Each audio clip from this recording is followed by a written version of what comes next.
ਅਸੀਂ ਗੁਰੂ ਨਾਨਕ ਪਾਤਸ਼ਾਹ ਨੂੰ ਦੁਨੀਆ ਦੇ ਹਰ ਹਿੱਸੇ ਪਹੁੰਚਾ ਦਿੱਤਾ ਹੈ, ਪਰ ਆਪਣੇ ਦਿਲ ਤੱਕ ਨਹੀਂ ਪਹੁੰਚਾ ਸਕੇ। ਸਾਡੀਆਂ ਜੜ੍ਹਾਂ ਦੀਆਂ ਕਹਾਣੀਆਂ ਤਾਂ ਕਥਾਵਾਂ ਹੀ ਹੁੰਦੀਆਂ ਨੇ, ਅਤੇ ਇਹਨਾਂ ਕਥਾਵਾਂ ਦਾ ਸਫ਼ਰ ਕਰਨ ਵਾਲੇ ਹੀ ਆਪਣੀ ਵਿਰਾਸਤ ਨੂੰ ਸਮਝ ਸਕਦੇ ਨੇ।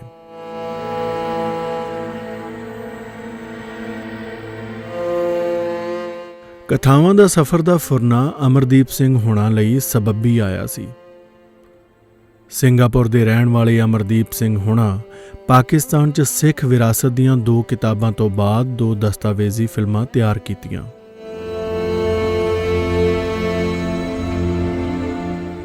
ਉਹ ਜਦੋਂ ਲੌਸਟ ਹੈਰੀਟੇਜ ਦੀ ਸਿੱਖ ਲੈਗੇਸੀ ਇਨ ਪਾਕਿਸਤਾਨ ਦਾ ਕਾਰਜ ਕਰ ਰਹੇ ਸਨ ਤਾਂ ਇਹਦੇ ਨਾਲੋਂ ਨਾਲ ਉਹ ਖਾਸ ਹਵਾਲਿਆਂ ਲਈ ਵੀਡੀਓ ਬਣਾਉਂਦੇ ਗਏ। ਜਦੋਂ ਉਹਨਾਂ ਸਾਰੀਆਂ ਵੀਡੀਓ ਵੇਖੀਆਂ ਤੇ ਉਹਨਾਂ ਵਿੱਚ ਇੱਕ ਕਹਾਣੀ ਨਜ਼ਰ ਆਈ। ਇਹ ਕਹਾਣੀ ਵਿਰਾਸਤਾਂ ਦੀ ਨਿਸ਼ਾਨਦੇਹੀ ਕਰਦੀ ਸੀ।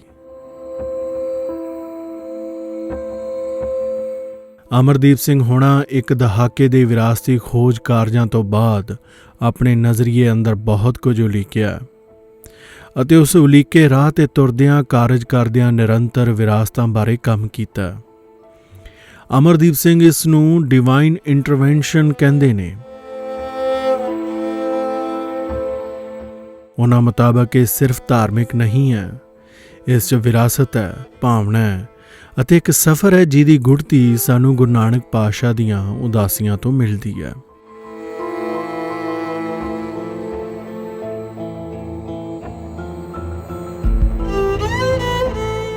ਸੋ ਹੁਣ ਤੈਅ ਸੀ ਕਿ ਇੱਕ ਸਫ਼ਰ ਤੇ ਤੁਰਿਆ ਜਾਵੇ। ਇਸ ਲਈ ਬਹੁਤ ਸਾਰੇ ਸੱਜਣ ਮਦਦ ਲਈ ਤਿਆਰ ਹੋ ਗਏ। ਇਹ ਸਫ਼ਰ ਸੀ ਕਿਉਂਕਿ ਵਿਰਾਸਤ ਸਿਰਫ ਪਾਕਿਸਤਾਨ ਜਾਂ ਭਾਰਤ 'ਚ ਨਹੀਂ ਹੈ। ਗੁਰੂ ਨਾਨਕ ਸਾਹਿਬ ਤਾਂ ਇਸ ਤੋਂ ਵੀ ਬਾਹਰ ਹੋਰ ਥਾਵਾਂ ਤੇ ਘੁੰਮੇ ਨੇ। ਇਹ ਸਿਰਫ ਗੁਰਦੁਆਰਿਆਂ ਦੀ ਯਾਤਰਾ ਨਹੀਂ ਹੋਵੇਗੀ, ਇਸ 'ਚ ਕਥਾ ਮਹੱਤਵਪੂਰਨ ਹੈ। ਜੋ ਅਸੀਂ ਲਿਖ ਰਹੇ ਹਾਂ ਉਸ ਇਤਿਹਾਸ ਨਾਲ ਸਾਡੀ ਮਿਲਣੀ ਹੈ।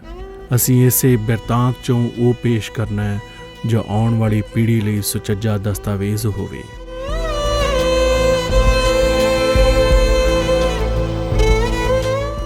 ਜਦੋਂ ਸਰਹੱਦਾਂ ਇਸ ਰੂਪ 'ਚ ਨਹੀਂ ਸਨ, 15ਵੀਂ ਸਦੀ ਦਾ ਦੌਰ ਸੀ। ਬਾਦਸ਼ਾਹ ਆਪਣੇ ਰਾਜ ਦਾ ਵਿਸਤਾਰ ਕਰ ਰਹੇ ਸਨ। ਉਹਨਾਂ ਸਮਿਆਂ 'ਚ ਹਿੰਦੂ ਸਨ ਅਤੇ ਮੁਸਲਮਾਨ। ਉਦੋਂ ਗੁਰੂ ਨਾਨਕ ਸਾਹਿਬ ਅਵਤਾਰ ਧਾਰਦੇ ਨੇ ਅਤੇ ਮਨੁੱਖਤਾ ਸਾਂਝੀਵਾਲਤਾ ਦਾ ਸੰਦੇਸ਼ ਕੁੱਲ ਹਯਾਤੀ ਨੂੰ ਦਿੰਦੇ ਨੇ।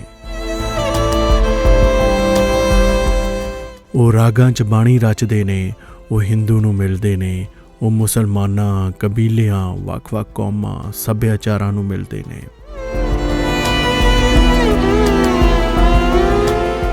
ਅਤੇ ਅਕਾਲ ਪੁਰਖ ਦਾ ਸੰਦੇਸ਼ ਦਿੰਦੇ ਵੱਖ-ਵੱਖ ਥਾਵਾਂ ਦੀ ਯਾਤਰਾ ਕਰਦੇ ਨੇ। ਗੁਰੂ ਨਾਨਕ ਦੇਵ ਜੀ 4 ਉਦਾਸੀਆਂ ਕਰਦੇ ਨੇ। ਉਹਨਾਂ ਜੋ ਵੱਡਾ ਖੇਤਰ ਗਾਇਆ ਹੁਣ 9 ਦੇਸ਼ਾਂ 'ਚ ਪੇਸ਼ ਹੁੰਦਾ ਹੈ। ਤਿੱਬਤ, ਭਾਰਤ, ਪਾਕਿਸਤਾਨ, ਚੀਨ, Bangladesh, Sri Lanka, Saudi Arab, Iraq, Iran, Afghanistan ਜਿਹੇ ਦੇਸ਼ਾਂ 'ਚ ਬਾਬੇ ਨਾਨਕ ਦੀ ਚਰਨ ਛੋਹ ਹੈ। ਅਲੈਗਰੀ ਦਸਤਾਵੇਜ਼ ਫਿਲਮਾਂ ਦੀ ਲੜੀ 24 ਕਿਸ਼ਤਾਂ ਦੀ ਗੁਰੂ ਨਾਨਕ ਦੇਵ ਜੀ ਬਾਰੇ ਸਾਨੂੰ ਜਾਣੂ ਕਰਵਾਉਂਦੀ ਹੈ। ਕਿੰਜ ਬਣੀ ਇਹ ਲੜੀ ਅਤੇ ਕੀ ਹੈ ਖਾਸ, ਕਿਸ ਨਜ਼ਰ ਤੋਂ ਅਸੀਂ ਇਹ ਵੇਖੀਏ ਅਤੇ ਕਿਸ ਨਜ਼ਰੀਏ ਤੋਂ ਇਹ ਸਮਝੀਏ। ਇਸ ਸਿਲਸਿਲੇ ਵਿੱਚ ਅੱਜ ਦੀ ਖਾਸ ਗੱਲਬਾਤ ਆਓ ਕਰਦੇ ਹਾਂ ਅਮਰਦੀਪ ਸਿੰਘ ਹੁਣਾਂ ਦੇ ਨਾਲ। ਬਹੁਤ ਬਹੁਤ ਸਵਾਗਤ ਹੈ ਤੁਹਾਡਾ ਅਮਰਦੀਪ ਜੀ। ਬਹੁਤ ਬਹੁਤ ਸ਼ੁਕਰੀਆ ਜੀ ਹਰਪ੍ਰੀਤ ਜੀ, ਤੁਸੀਂ ਮੌਕਾ ਦਿੱਤਾ। ਤੁਸੀਂ ਮੌਕੇ ਦੇ ਹੱਕਦਾਰ ਹੋ। ਬਹੁਤ ਕਮਾਲ ਦਾ ਕੰਮ ਕੀਤਾ ਹੈ ਤੇ ਮੈਨੂੰ ਲੱਗਦਾ ਕਿ ਇਸ ਕੰਮ ਨੂੰ ਮਹਿਸੂਸ ਕਰਨ ਦੀ ਲੋੜ ਆ ਸਾਡੇ ਦਰਸ਼ਕਾਂ ਨੂੰ, ਜੋ ਵੀ ਤੁਹਾਡੇ ਕੰਮ ਤੱਕ ਪਹੁੰਚੇਗਾ। ਜਿਸ ਤਰ੍ਹਾਂ ਤੁਸੀਂ ਕਿਸ਼ਤ ਦਰ ਕਿਸ਼ਤ ਗੁਰੂ ਨਾਨਕ ਸਾਹਿਬ ਦੀ ਜ਼ਿੰਦਗੀ, ਉਹਨਾਂ ਦੀਆਂ ਉਦਾਸੀਆਂ, ਉਹਨਾਂ ਦੇ ਫਲਸਫੇ ਨੂੰ ਤੁਸੀਂ ਸਾਡੇ ਤੱਕ ਪੇਸ਼ ਕੀਤਾ ਹੈ, ਉਸ ਦੇ ਬਾਰੇ ਆਪਾਂ ਨਿਰੰਤਰ ਗੱਲ ਕਰਾਂਗੇ। ਸਭ ਤੋਂ ਪਹਿਲਾਂ ਤਾਂ ਸਾਡੇ ਦਰਸ਼ਕਾਂ ਨੂੰ ਇਹ ਜ਼ਰੂਰ ਦੱਸ ਦਿਓ, ਆਪਾਂ ਸ਼ੁਰੂਆਤ ਹੀ ਇੱਥੋਂ ਕਰਦੇ ਹਾਂ ਕਿ ਐਲੈਗਰੀ ਹੈ ਕੀ ਹੈ। ਐਲੈਗਰੀ ਦਾ ਮਤਲਬ ਇਹ ਇੰਗਲਿਸ਼ ਦਾ ਲਫ਼ਜ਼ ਜਿਹੜਾ ਅਕਸਰ ਯੂਜ਼ ਨਹੀਂ ਹੁੰਦਾ ਹੈ, ਤੇ ਉਹਨੂੰ ਯੂਜ਼ ਕਰਨ ਦਾ ਮਕਸਦ ਹੀ ਇਹ ਹੈ ਕਿ ਜੋ ਚੀਜ਼ਾਂ ਅਸੀਂ ਅਕਸਰ ਯੂਜ਼ ਨਹੀਂ ਕਰਦੇ ਆ ਉਹਨਾਂ ਦੇ ਅੰਦਰ ਕੁਝ ਗੁਝੀ ਹੋਈ ਗੱਲ ਹੁੰਦੀ ਹੈ, ਕੁਝ ਛੁਪੀ ਹੋਈ ਗੱਲ ਹੁੰਦੀ ਹੈ। ਜੀ ਐਲੈਗਰੀ ਦਾ ਮਤਲਬ ਇੱਕ ਅੱਖਰ ਹੈਗਾ, ਅਕਸਰ ਅਸੀਂ ਯੂਜ਼ ਕਰਦੇ ਹਾਂ ਅੰਗਰੇਜ਼ੀ ਚ ਮੈਟਾਫਰ ਹੁੰਦਾ ਹੈ ਕਿ ਜਿਹੜੀ ਪਹੇਲੀਆਂ ਜਿਹੜੀਆਂ ਕੋਈ ਚੀਜ਼ਾਂ ਨੂੰ ਅੰਦਰ ਉਹਦੇ ਅੰਦਰ ਕੋਈ ਰਾਜ਼ ਦੀ ਗੱਲ ਛੁਪੀ ਹੋਵੇ, ਲੇਕਿਨ ਜਦੋਂ ਬੜੇ ਸਾਰੇ ਮੈਟਾਫਰਸ ਮਿਲ ਕੇ ਜੀ ਇੱਕ ਵੱਡੀ ਕਹਾਣੀ ਦੀ ਇੱਕ ਪਹੇਲੀ ਨੂੰ ਦਰਸਾ ਰਹੇ ਹੋਣ ਤੇ ਉਸ ਨੂੰ ਫਿਰ ਅਸੀਂ ਵੱਡੇ ਰੂਪ ਤੇ ਕਹਿੰਦੇ ਆ ਐਲੈਗਰੀ ਦਾ ਇਹ ਮਤਲਬ ਹੁੰਦਾ ਹੈ। ਤੇ ਅਗਰ ਇਸ ਦਾ ਨਾਂ ਐਲੈਗਰੀ ਅ ਟੈਪਿਸਟਰੀ ਆਫ ਗੁਰੂ ਨਾਨਕ's ਟਰੈਵਲਸ ਇਸ ਡਾਕੂ ਸੀਰੀਜ਼ ਦਾ ਨਾਂ ਰੱਖਣ ਦਾ ਮਕਸਦ ਇਹ ਸੀਗਾ ਕਿ ਅੰਗਰੇਜ਼ੀ ਅਗਰ ਕਹੀਏ ਤੇ allegory is the revelation of a hidden meaning. ਉਹ ਰਾਜ਼ ਦੀ ਗੱਲ ਨੂੰ ਅਸੀਂ ਸਮਝਣ ਦੀ ਕੋਸ਼ਿਸ਼ ਕਰ ਰਹੇ ਹਾਂ। मैं अक्सर कहना ये सफर तो हमारा एक बहाना है, जी क्योंकि गुरु नानक के सफर का फलसफे को हमें समझाना है। हम बिल्कुल। कौन होते हैं समझाने वाले, लेकिन हम समझने की कोशिश कर सकते हैं। ਜੀ ਖਾਸ ਤੌਰ ਤੇ ਇਸ ਕਰਕੇ ਵੀ ਮਹੱਤਵਪੂਰਨ ਹੋ ਜਾਂਦਾ ਹੈ ਕਿ ਗੁਰੂ ਨਾਨਕ ਪਾਤਸ਼ਾਹ ਨੇ ਜੋ ਸਾਨੂੰ ਸਮਝਾਇਆ ਜਾਂ ਜਿਹੜੀਆਂ ਉਹਨਾਂ ਦੀਆਂ ਯਾਤਰਾਵਾਂ ਸਨ ਉਹ ਤਾਂ ਬਾਰਡਰਲੈਸ ਸਨ ਤੇ ਉਹਨਾਂ ਦਾ ਫਲਸਫਾ ਵੀ ਵੱਖ-ਵੱਖ ਕਲਚਰ ਨੂੰ ਆਪਸ ਦੇ ਵਿੱਚ ਇੱਕ ਕਨੈਕਟੀਵਿਟੀ 'ਚ ਜੋੜਦਾ ਹੈ। ਪਰ ਇਸ ਦੌਰ ਦੇ ਅੰਦਰ ਕਲਚਰ ਵੀ ਵੱਖ-ਵੱਖ ਰਿਸਪੌਂਡ ਕਰਦੇ ਨੇ। ਸਾਡੀਆਂ ਸਰਹੱਦਾਂ ਨੂੰ ਬਰਕਰਾਰ ਰੱਖਣ ਲਈ ਕਿੰਨੇ ਕਰੋੜਾਂ ਦੀ ਇਨਵੈਸਟਮੈਂਟ ਕੀਤੀ ਜਾਂਦੀ ਆ, ਉਸ ਦੇ ਉੱਤੇ ਪੂਰੀ ਇੱਕ ਖੇਡ ਖੇਡੀ ਜਾਂਦੀ ਆ। ਤੇ ਗੁਰੂ ਨਾਨਕ ਪਾਤਸ਼ਾਹ ਦਾ ਫਲਸਫਾ ਤਾਂ ਉਸ ਪੂਰੇ ਨੈਰੇਟਿਵ ਨੂੰ ਤੋੜਦਾ ਹੋਇਆ ਇੱਕ ਆਪਣੀ ਤਰ੍ਹਾਂ ਦਾ ਬਿਰਤਾਂਤ ਦਿੰਦਾ ਹੈ। ਤੇ ਥੋੜਾ ਜਿਹਾ ਇਹ ਸਮਝਾਓ ਕਿ ਜਦੋਂ ਇਹ ਫੁਰਨਾ ਕਿੱਥੋਂ ਫੁਰਿਆ, ਤੁਹਾਡੀ ਪਲੈਨਿੰਗ ਕਿਉਂ ਹੋਈ, ਕਿਉਂ ਜ਼ਰੂਰੀ ਸਮਝਦੇ ਹੋ ਤੁਸੀਂ ਕਿ ਇਸ ਤਰ੍ਹਾਂ ਦੀ ਲੜੀਵਾਰ ਲੜੀ ਜੋ ਤੁਸੀਂ ਇਹ ਪੇਸ਼ ਕੀਤਾ ਹੈ ਕਿਉਂ ਜ਼ਰੂਰੀ ਸੀ? ਥੋੜਾ ਜਿਹਾ ਪਹਿਲਾਂ ਦੱਸੋ ਕਿ ਕਿੰਨੀਆਂ ਕਿਸ਼ਤਾਂ ਨੇ, ਟੋਟਲ ਕਿੰਨੀਆਂ ਕਿਸ਼ਤਾਂ ਨੇ ਤੇ ਉਹਦੀ ਪਲੈਨਿੰਗ ਕੀ ਸੀ? ਹਾਂਜੀ, ਪਹਿਲੀ ਤਾਂ ਮੈਂ ਕਹਾਂਗਾ ਗੱਲ ਕਿ ਅਸੀਂ ਕੌਣ ਹੁੰਦੇ ਹਾਂ ਸਮਝਣੇ ਵਾਲੇ ਤੇ ਪਲੈਨਿੰਗ ਕਰਨ ਵਾਲੇ। ਇਹ ਸਾਰੇ ਕੰਮਾਂ ਦੇ ਅੰਦਰ ਇੱਕ ਉਹੀ ਹੈ, ਰਾਜ਼ ਵਾਲੀ ਗੱਲ ਹੈ ਕਿ ਜਿਹਨੂੰ ਕਰਕੇ ਹੀ ਸਮਝ ਆਉਂਦਾ ਹੈ ਕਿ ਕੋਈ ਚੀਜ਼ ਤੁਹਾਨੂੰ ਉਸ ਪਾਸੇ ਲੈ ਕੇ ਜਾ ਰਹੀ ਸੀ। ਅਸੀਂ ਕੋਈ ਨਹੀਂ ਹੁੰਦੇ। ਇਹ ਕੰਮ ਮੈਂ ਆਪਣੀ ਹੋਮੇਜ ਨਹੀਂ ਕਰ ਰਿਹਾ, ਮੈਨੂੰ ਗਲਤ ਨਾ ਸਮਝਣਾ, ਲੇਕਿਨ ਮੈਨੂੰ 7.5 ਸਾਲ ਹੋ ਗਏ ਨੇ ਇਹ ਕੰਮ ਕਰਦੇ ਹੋਏ। ਮੈਂ ਉਹਨਾਂ ਇਲਾਕਿਆਂ ਵਿੱਚ ਜਾ ਕੇ ਕੰਮ ਕਰ ਰਿਹਾ ਜਿੱਥੇ ਸਾਡਾ ਬੜਾ ਵੱਡਾ ਵਿਸ਼ਾਲ ਵਿਰਸਾ ਸੀਗਾ, ਸਾਡੀ ਅੰਸ਼ਾਂ ਸੀਗੀਆਂ। ਉਹ ਅੰਸ਼ ਅੱਜ ਜਿਸ ਤਰ੍ਹਾਂ ਤੁਸੀਂ ਕਿਹਾ ਪੋਲੀਟੀਕਲ ਬਾਉਂਡਰੀਜ਼ ਦੇ ਕਰਕੇ ਐਕਸੈਸਿਬਿਲਿਟੀ ਨਹੀਂ ਹੈ, ਜਾ ਨਹੀਂ ਸਕਦਾ ਇਨਸਾਨ, ਲੇਕਿਨ ਉਹ ਕਾਫੀ ਇਲਾਕਿਆਂ ਦੇ ਅੰਦਰ ਜਾਨ ਮਾਲ ਦੀ ਰਿਸਕ ਹੁੰਦੀ ਹੈ। ਤੇ ਉਹਨਾਂ ਸਾਰਿਆਂ ਇਲਾਕਿਆਂ ਜਾ ਕੇ ਆਪਣੇ ਵਿਰਸੇ ਨੂੰ ਸਮੇਟਣ ਦੀ ਜਿਹੜੀ ਇੱਕ ਛੋਟੀ ਜਿਹੀ ਕੋਸ਼ਿਸ਼ ਹੈ, ਇਹ ਇਨਸਾਨ ਸੋਚ ਕੇ ਵੀ ਪਲੈਨਿੰਗ ਕਰਕੇ ਵੀ ਕਰ ਨਹੀਂ ਸਕਦਾ, ਕਿਉਂਕਿ ਇਹਦੇ ਅੰਦਰ ਇਤਨੀ ਅੜਚਨਾ ਆਉਂਦੀਆਂ ਨੇ ਜੋ ਅਸੀਂ ਗੱਲ ਕਰਾਂਗੇ ਅੱਗੇ ਚੱਲ ਕੇ ਕਿ ਬਹੁਤ ਅੜਚਨਾ ਨੇ ਜੀ। ਔਰ ਉਹਨਾਂ ਅੜਚਨਾ ਦਾ ਇੱਕ ਪੂਰਾ ਇਕੱਠ ਅਸੀਂ ਅੱਗੇ ਰੱਖੀਏ ਨਾ ਤਾਂ ਇਨਸਾਨ ਕਹਿੰਦਾ ਇਹ ਕਿਸ ਤਰ੍ਹਾਂ ਹੋਏਗਾ, ਲੇਕਿਨ ਜਦੋਂ ਕਰ ਲੈਂਦਾ ਨਾ ਫਿਰ ਸਮਝ ਆਉਂਦਾ ਹੈ ਕਿ ਯਾਰ ਕੀ ਹੋ ਕੀ ਰਿਹਾ ਸੀਗਾ। ਇਹ ਬਸ ਅਸੀਂ ਇੱਕ ਤੂਫਾਨ ਵਾਂਗਰ ਚੱਲੇ ਆ, ਬਸ ਹੋ ਗਿਆ। ਤੇ ਇਹ ਵੀ ਇੱਕ ਐਲੈਗਰੀ ਹੈ, ਗੁਝੀ ਹੋਈ ਗੱਲ ਹੈ। ਤੇ ਹੈ ਕੀ ਚੀਜ਼? ਐਲੈਗਰੀ, ਅ ਟੈਪਿਸਟਰੀ ਆਫ ਗੁਰੂ ਨਾਨਕ's ਟਰੈਵਲਸ ਇੱਕ 24 ਐਪੀਸੋਡ ਦੀ ਦਸਤਾਵੇਜ਼ ਹੈ, ਇੱਕ ਡਾਕੂ ਸੀਰੀਜ਼ ਹੈ, ਡਾਕੂਮੈਂਟਰੀ ਸੀਰੀਜ਼ ਹੈ। ਐਵਰੇਜ 45 to 50 ਮਿੰਟਸ ਦਾ ਇੱਕ ਐਪੀਸੋਡ ਹੈਗਾ ਤੇ 18 ਘੰਟਿਆਂ ਦਾ ਪੂਰਾ ਦਸਤਾਵੇਜ਼ ਹੈ, ਜਿਹਦੇ ਅੰਦਰ ਅਸੀਂ ਛੋਟੀ ਜੀ ਇੱਕ ਮਾੜੀ ਜੀ ਕੋਸ਼ਿਸ਼ ਕੀਤੀ ਹੈ ਕਿ ਗੁਰੂ ਨਾਨਕ ਸਾਹਿਬ ਜੀ ਦੇ ਜਿਹੜੇ ਸਫ਼ਰ ਨੇ ਉਹਨਾਂ ਦੇ ਥਰੂ ਅਸੀਂ ਗੁਰੂ ਨਾਨਕ ਸਾਹਿਬ ਦੇ ਫਲਸਫੇ ਨੂੰ ਸਮਝਣ ਦੀ ਕੋਸ਼ਿਸ਼ ਕਰੀਏ। ਔਰ ਸਫ਼ਰ ਵੀ ਸਮਝਣ ਵਾਸਤੇ ਇੱਕ ਬਹੁਤ ਹੀ ਵੱਡੀ ਅੜਚਨ ਆਉਂਦੀ ਹੈ ਕਿ ਕਿੱਥੋਂ ਸ਼ੁਰੂ ਕਰੀਏ, ਕਿਹੜੇ ਟੈਕਸਟ ਤੋਂ ਸ਼ੁਰੂ ਕਰੀਏ, ਉਹ ਅਸੀਂ ਬਾਅਦ ਵਿੱਚ ਬੇਸ਼ੱਕ ਗੱਲ ਕਰਾਂਗੇ, ਲੇਕਿਨ ਸਫ਼ਰ ਦੇ ਰਾਹੀਂ ਅਸੀਂ ਗੁਰੂ ਨਾਨਕ ਸਾਹਿਬ ਦੇ ਫਲਸਫੇ ਨੂੰ ਸਮਝਣ ਦੀ ਕੋਸ਼ਿਸ਼ ਕਰ ਰਹੇ ਹਾਂ। ਤੇ ਇਹਦੇ ਅੰਦਰ ਗੱਲ ਜਿਹੜੀ ਪਤੇ ਦੀ ਗੱਲ ਸਿਰਫ ਇਹੀ ਹੈ ਕਿ ਅੱਜ ਦੀ ਜਿਹੜੀ ਪਨੀਰੀ ਹੈ, ਜਿਹਨੂੰ ਪ੍ਰੀਚਿੰਗ ਕਰਨਾ ਬਹੁਤ ਹੀ ਮੁਸ਼ਕਿਲ ਹੈ, ਔਰ ਪ੍ਰੀਚਿੰਗ ਕਰਨਾ ਵੀ ਨਹੀਂ ਚਾਹੀਦਾ, ਕਿਉਂਕਿ ਆਤਮ ਪੜਚੋਲ ਜਿਹੜੀ ਹੈ ਹਰ ਇਨਸਾਨ ਦੀ ਆਪਣੀ ਹੋਣੀ ਚਾਹੀਦੀ ਹੈ। ਤੇ ਅਸੀਂ ਕਿਸ ਤਰ੍ਹਾਂ ਉਹਨਾਂ ਦੀ ਅਟੈਂਸ਼ਨ ਨੂੰ ਅੱਗੇ ਲਿਆ ਕੇ ਖੜਾ ਕਰੀਏ ਉਹਨਾਂ ਸਾਈਟਸ ਦੇ ਥਰੂ, ਉਹਨਾਂ ਮਲਟੀਕਲਚਰਲ ਮਲਟੀਫੇਥ ਸਾਈਟਸ ਦੇ ਥਰੂ, ਜਿੱਥੇ ਜਾਣਾ ਮੁਸ਼ਕਿਲ ਹੈਗਾ। ਤੇ ਜਦੋਂ ਉਸ ਦੇ ਥਰੂ ਇੱਕ ਨੈਸ਼ਨਲ ਜਿਓਗ੍ਰਾਫਿਕ, ਜਿਸ ਤਰ੍ਹਾਂ ਡੇਵਿਡ ਐਟਨਬਰੋ ਦੀ ਕੋਈ ਇੱਕ ਸੀਰੀਜ਼ ਹੈ, ਤਾਂ ਤੁਸੀਂ ਉਹਨੂੰ ਦੇਖਦੇ ਹੋ, ਉਹਦੇ ਅੰਦਰ ਇੱਕ ਖਿਚਾਵ ਹੈਗਾ। ਤਾਂ ਉਸ ਤਰ੍ਹਾਂ ਦਾ ਇੱਕ ਨੈਸ਼ਨਲ ਜਿਓਗ੍ਰਾਫਿਕ ਕੁਆਲਿਟੀ ਦਾ ਕੁਝ ਅਸੀਂ ਆਪਣੀ ਕੌਮ ਦੇ ਅੰਦਰ ਕੁਝ ਚੀਜ਼ ਖੜਾ ਕਰੀਏ ਕਿ ਦੇਖਣ ਵਾਲਾ ਨਾ ਹੀ ਸਿਰਫ ਗੁਰੂ ਨਾਨਕ ਨਾਮ ਲੇਵਾ, ਗੁਰੂ ਨਾਨਕ ਨੂੰ ਜਾਣਨ ਵਾਲੀ ਦੀ ਜਿਹੜੀ ਕੋਸ਼ਿਸ਼ ਵੀ ਕਰ ਰਿਹਾ, ਅਗਰ ਨਹੀਂ ਵੀ ਜਾਣਦਾ ਹੋਵੇ, ਉਸ ਚੀਜ਼ ਵੱਲ ਆਕਰਸ਼ਿਤ ਹੋ ਗਿਆ, ਫਿਰ ਉਹਨ ਫਲਸਫੇ ਵਿੱਚ ਜਾਣਾ ਸ਼ੁਰੂ ਕਰੇ। ਮਕਸਦ ਸੀ ਰਹੀ ਹੈ। ਤੇ ਇਹ 24 ਐਪੀਸੋਡ ਡਾਕੂ ਸੀਰੀਜ਼ ਨੇ ਜਿਹੜੀ ਅਸੀਂ ਰਿਲੀਜ਼ ਕਰਨੀ ਸ਼ੁਰੂ ਕੀਤੀ ਹੈ ਹੁਣ, ਇਹ ਮੈਂ ਇਸ ਨੂੰ ਅਕਸਰ ਕਹਿਣਾ ਨੈਰੇਟਿਵ ਲੰਗਰ। ਇੱਕ ਜਿਸ ਤਰ੍ਹਾਂ ਸਾਡਾ ਹੁੰਦਾ ਹੈ ਖਾਣ ਦਾ ਲੰਗਰ ਹੁੰਦਾ ਹੈ, ਇੱਕ ਰੂਹਾਨੀ ਲੰਗਰ ਜਿਹੜਾ ਹੈਗਾ, ਰੂਹਾਨੀ ਲੰਗਰ ਅਸੀਂ ਇਹਨੂੰ ਇੱਕ ਦਸਤਾਵੇਜ਼ ਦੇ ਰੂਪ ਵਿੱਚ thegurunanak.com, ਦੀ ਗੁਰੂ ਨਾਨਕ, ਅੱਗੇ ਗੁਰੂ ਨਾਨਕ ਤੇ ਅੱਗੇ ਦੀ ਔਰ ਇੱਕੋ ਲਫ਼ਜ਼ thegurunanak.com ਵੈਬਸਾਈਟ ਦੇ ਉੱਤੇ ਤਰਤੀਬਵਾਰ 14 ਅਕਤੂਬਰ ਤੋਂ ਹਰ ਹਫਤੇ, ਹਰ ਥਰਸਡੇ ਨੂੰ, ਹਰ ਵੀਰਵਾਰ ਨੂੰ ਅਸੀਂ ਇੱਕ ਐਪੀਸੋਡ ਰਿਲੀਜ਼ ਕਰ ਰਹੇ ਹਾਂ, ਔਰ ਜੋ ਐਂਡ ਆਫ ਮਾਰਚ ਤੱਕ ਇੱਕ ਐਪੀਸੋਡ ਰਿਲੀਜ਼ ਹੋਣਗੇ। 24 ਐਪੀਸੋਡ ਦੀ ਡਾਕੂ ਸੀਰੀਜ਼ ਹੈ ਇਹ ਚੀਜ਼ ਹੈਗੀ ਜੀ। ਇੱਕ ਮੈਂ ਇਹ ਦੇਖ ਰਿਹਾ ਸੀ ਕਿ ਬੜੀ ਇੱਕ ਕਨਫਿਊਜ਼ਨ ਹੋ ਜਾਂਦੀ ਹੈ, ਜਾਂ ਹੋਣੀ ਚਾਹੀਦੀ ਜਾਂ ਨਹੀਂ ਹੋਣੀ ਚਾਹੀਦੀ। ਇਤਿਹਾਸ ਦੀ ਜਦੋਂ ਆਪਾਂ ਗੱਲ ਕਰਦੇ ਹਾਂ, ਇੱਕ ਪਾਸੇ ਇਤਿਹਾਸ ਹੋ ਜਾਂਦਾ ਹੈ, ਦੂਸਰੇ ਪਾਸੇ ਸਾਡਾ ਓਰਲ ਟ੍ਰੈਡੀਸ਼ਨ ਹੈ, ਸਾਡੀ ਸਾਖੀ ਪਰੰਪਰਾ ਹੈ। ਤੁਸੀਂ ਆਪਣੀ ਕਹਾਣੀ ਨੂੰ ਕਹਿਣ ਲੱਗਿਆ ਸਾਖੀ ਪਰੰਪਰਾ ਦੇ ਨਾਲ ਜ਼ਰੂਰ ਚੱਲਦੇ ਹੋ। ਇਹ ਚੋਣ ਤੁਸੀਂ ਕਿਉਂ ਕੀਤੀ? ਇਹਦੇ ਪਿੱਛੇ ਕੀ ਕਾਰਨ ਹੈ? ਅਸਲ ਵਿੱਚ ਆਪਣੀ ਗੱਲ ਕਰਨ ਵਾਸਤੇ ਅਸੀਂ ਗੁਰਬਾਣੀ ਦੀ ਟੇਕ ਤੋਂ ਸ਼ੁਰੂ ਹੁੰਦੇ ਹਾਂ ਤੇ ਉੱਥੇ ਹੀ ਐਂਡ ਹੁੰਦੇ ਹਾਂ। ਹਰ ਇੱਕ ਐਪੀਸੋਡ ਗੁਰਬਾਣੀ ਤੋਂ ਓਪਨ ਹੁੰਦਾ ਹੈ ਤੇ ਐਂਡ ਵੀ ਗੁਰਬਾਣੀ ਤੇ ਹੀ ਹੁੰਦਾ ਹੈ। ਤੇ ਉਹ ਕਰਨ ਦਾ ਮਕਸਦ ਹੀ ਇਹ ਸੀਗਾ ਕਿ ਅਸੀਂ ਕਿਸੇ ਨੂੰ ਭੁਲੇਖੇ 'ਚ ਨਹੀਂ ਪਾਣਾ ਚਾਹ ਰਹੇ। ਅਸੀਂ ਗੁਰਬਾਣੀ ਤੋਂ ਸ਼ੁਰੂ ਹੋ ਰਹੇ ਹਾਂ, ਵਿਚਕਾਰ ਗੁਰਬਾਣੀ ਹੀ ਮਿਲੇਗੀ, ਔਰ ਗੁਰਬਾਣੀ ਦੇ ਅੰਦਰ ਇੱਕ ਗੁਰੂ ਨਾਨਕ ਸਾਹਿਬ ਦੇ ਸ਼ਬਦ ਮਿਲਣਗੇ ਜਿਹੜੇ ਉਹ ਕਹਿ ਰਹੇ ਨੇ, ਜੋ ਲਿਖਤ ਰੂਪ ਵਿੱਚ ਜਿਹੜੇ ਕੋਲ ਸਾਡੇ ਕੋਲ ਡਾਕੂਮੈਂਟੇਸ਼ਨਸ ਪਈਆਂ ਨੇ, ਉਹਨਾਂ ਚੋਂ ਕੱਢ ਕੇ ਅਸੀਂ ਦੱਸਦੇ ਗੁਰੂ ਨਾਨਕ ਸਾਹਿਬ ਨੇ ਇੱਥੇ ਇਹ ਗੱਲ ਕੀਤੀ। ਔਰ ਇੱਕ ਮੇਰੀ ਰੂਹਾਨੀ ਸਫ਼ਰ ਹੈ, ਉਸਦੇ ਵਿੱਚ ਵੀ ਰੂਹਾਨੀ ਸਫ਼ਰ ਜਿਹੜਾ ਅਮਰਦੀਪ ਅੱਜ 550 ਸਾਲ ਬਾਅਦ ਇੱਕ ਐਕਸਪਲੋਰੇਸ਼ਨ ਕਰ ਰਿਹਾ ਹੈ, ਤੇ ਮੇਰੀ ਵੀ ਤੇ ਇੱਕ ਬਿਰਤੀ ਚੱਲ ਰਹੀ ਹੈ ਨਾਲ ਨਾ, ਮੇਰੀ ਵੀ ਤੇ ਇੱਕ ਰੂਹ ਚੱਲ ਰਹੀ ਹੈ ਅੱਜ, ਰਾਈਟ। ਤੇ ਮੇਰੇ ਰੂਹ ਦੇ ਅੰਦਰ ਬੜੇ ਸਵਾਲ ਆਉਂਦੇ ਨੇ, ਆਬਜ਼ਰਵੇਸ਼ਨਸ ਆਉਂਦੀਆਂ ਨੇ, ਮੈਂ ਦੇਖਣਾ ਕੁਝ ਚੀਜ਼ਾਂ, ਕਿਧਰੇ ਦੁੱਖ ਹੁੰਦਾ ਹੈ, ਕਿਧਰੇ ਖੁਸ਼ੀ ਹੁੰਦੀ ਹੈ, ਕਿਧਰੇ ਸਵਾਲ ਆਉਂਦੇ ਨੇ, ਤੇ ਉਸ ਚੀਜ਼ ਨੂੰ ਵੀ ਅਸੀਂ ਗੁਰੂ ਨਾਨਕ ਦੇ ਸ਼ਬਦਾਂ ਦੇ ਰਾਹੀਂ ਹੀ ਪੜਚੋਲ ਰਹੇ ਹਾਂ। ਅਸੀਂ ਕੋਈ ਆਪਣੇ ਜਜਮੈਂਟਸ ਨਹੀਂ ਦੇ ਰਹੇ ਹਾਂ, ਤੇ ਪੂਰੀ ਗੁਰਬਾਣੀ ਦੇ ਬੇਸ ਤੇ ਹੀ ਸੀਰੀਜ਼ ਹੈਗੀ। ਲੇਕਿਨ ਗੱਲ ਇਹ ਆਂਦਾ ਹੈ ਕਿ ਇੱਕ ਹਿਸਟੋਰੀਕਲ ਦਸਤਾਵੇਜ਼ ਤੁਸੀਂ ਬਣਾਉਣ ਦੀ ਕੋਸ਼ਿਸ਼ ਕਰ ਰਹੇ ਹੋ, ਗੁਰੂ ਨਾਨਕ ਸਾਹਿਬ ਦੇ 550 ਸਾਲਾਂ ਬਾਅਦ, 551 ਇਅਰਸ ਦੇ ਬਾਅਦ ਇੱਕ ਪੇਸ਼ ਕਰ ਰਹੇ ਹੋ, ਇੱਕ ਉਹਨਾਂ ਦਾ ਪੂਰਾ ਜੀਵਨ ਦਾ ਹਿਸਟੋਰੀਕਲ ਡਾਕੂਮੈਂਟੇਸ਼ਨ। ਤੇ ਕਿੱਥੋਂ ਸ਼ੁਰੂ ਕਰੋਗੇ ਤੇ ਕਿੱਥੇ ਖਤਮ ਕਰੋਗੇ? ਤੁਸੀਂ ਕਿਹਾ ਤੁਸੀਂ ਜਨਮ ਸਾਖੀਆਂ ਦਾ ਪੜਚੋਲ ਲਿਆ, ਹੋਰ ਕਿਸ ਚੀਜ਼ ਦਾ ਤੁਸੀਂ ਪੜਚੋਲ ਲੋਗੇ? ਮੈਨੂੰ ਗੱਲ ਦੱਸੋ। ਗੁਰਬਾਣੀ ਦੇ ਅੰਦਰ ਤੇ ਗੁਰੂ ਨਾਨਕ ਸਾਹਿਬ ਨੇ ਕੋਈ ਚੀਜ਼ ਲਿਖੀ ਨਹੀਂ ਆਪਣੇ ਜ਼ਿੰਦਗੀ ਦੇ ਬਾਰੇ ਚ।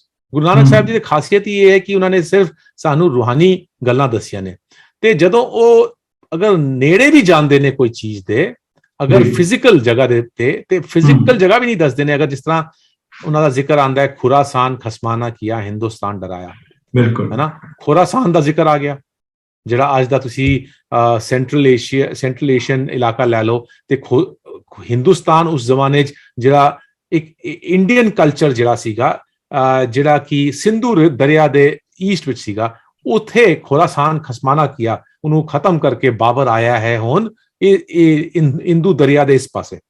ਲੇਕਿਨ ਤੁਹਾਨੂੰ ਇਹ ਤੇ ਨਹੀਂ ਦੱਸਿਆ ਕਿ ਕਿੱਥੇ ਮਿਲੇ ਸਨ ਨਾ। ਇਹ ਤੇ ਨਹੀਂ ਕਹਿੰਦੇ ਕਿ ਅਹਿਮਦਾਬਾਦ ਵਿੱਚ ਮੈਂ ਮਿਲ ਰਿਹਾ, ਤੇ ਅਹਿਮਦਾਬਾਦ ਦੇ ਅੰਦਰ ਚੱਕੀ ਸਾਹਿਬ ਗੁਰਦੁਆਰਾ ਹੈਗਾ।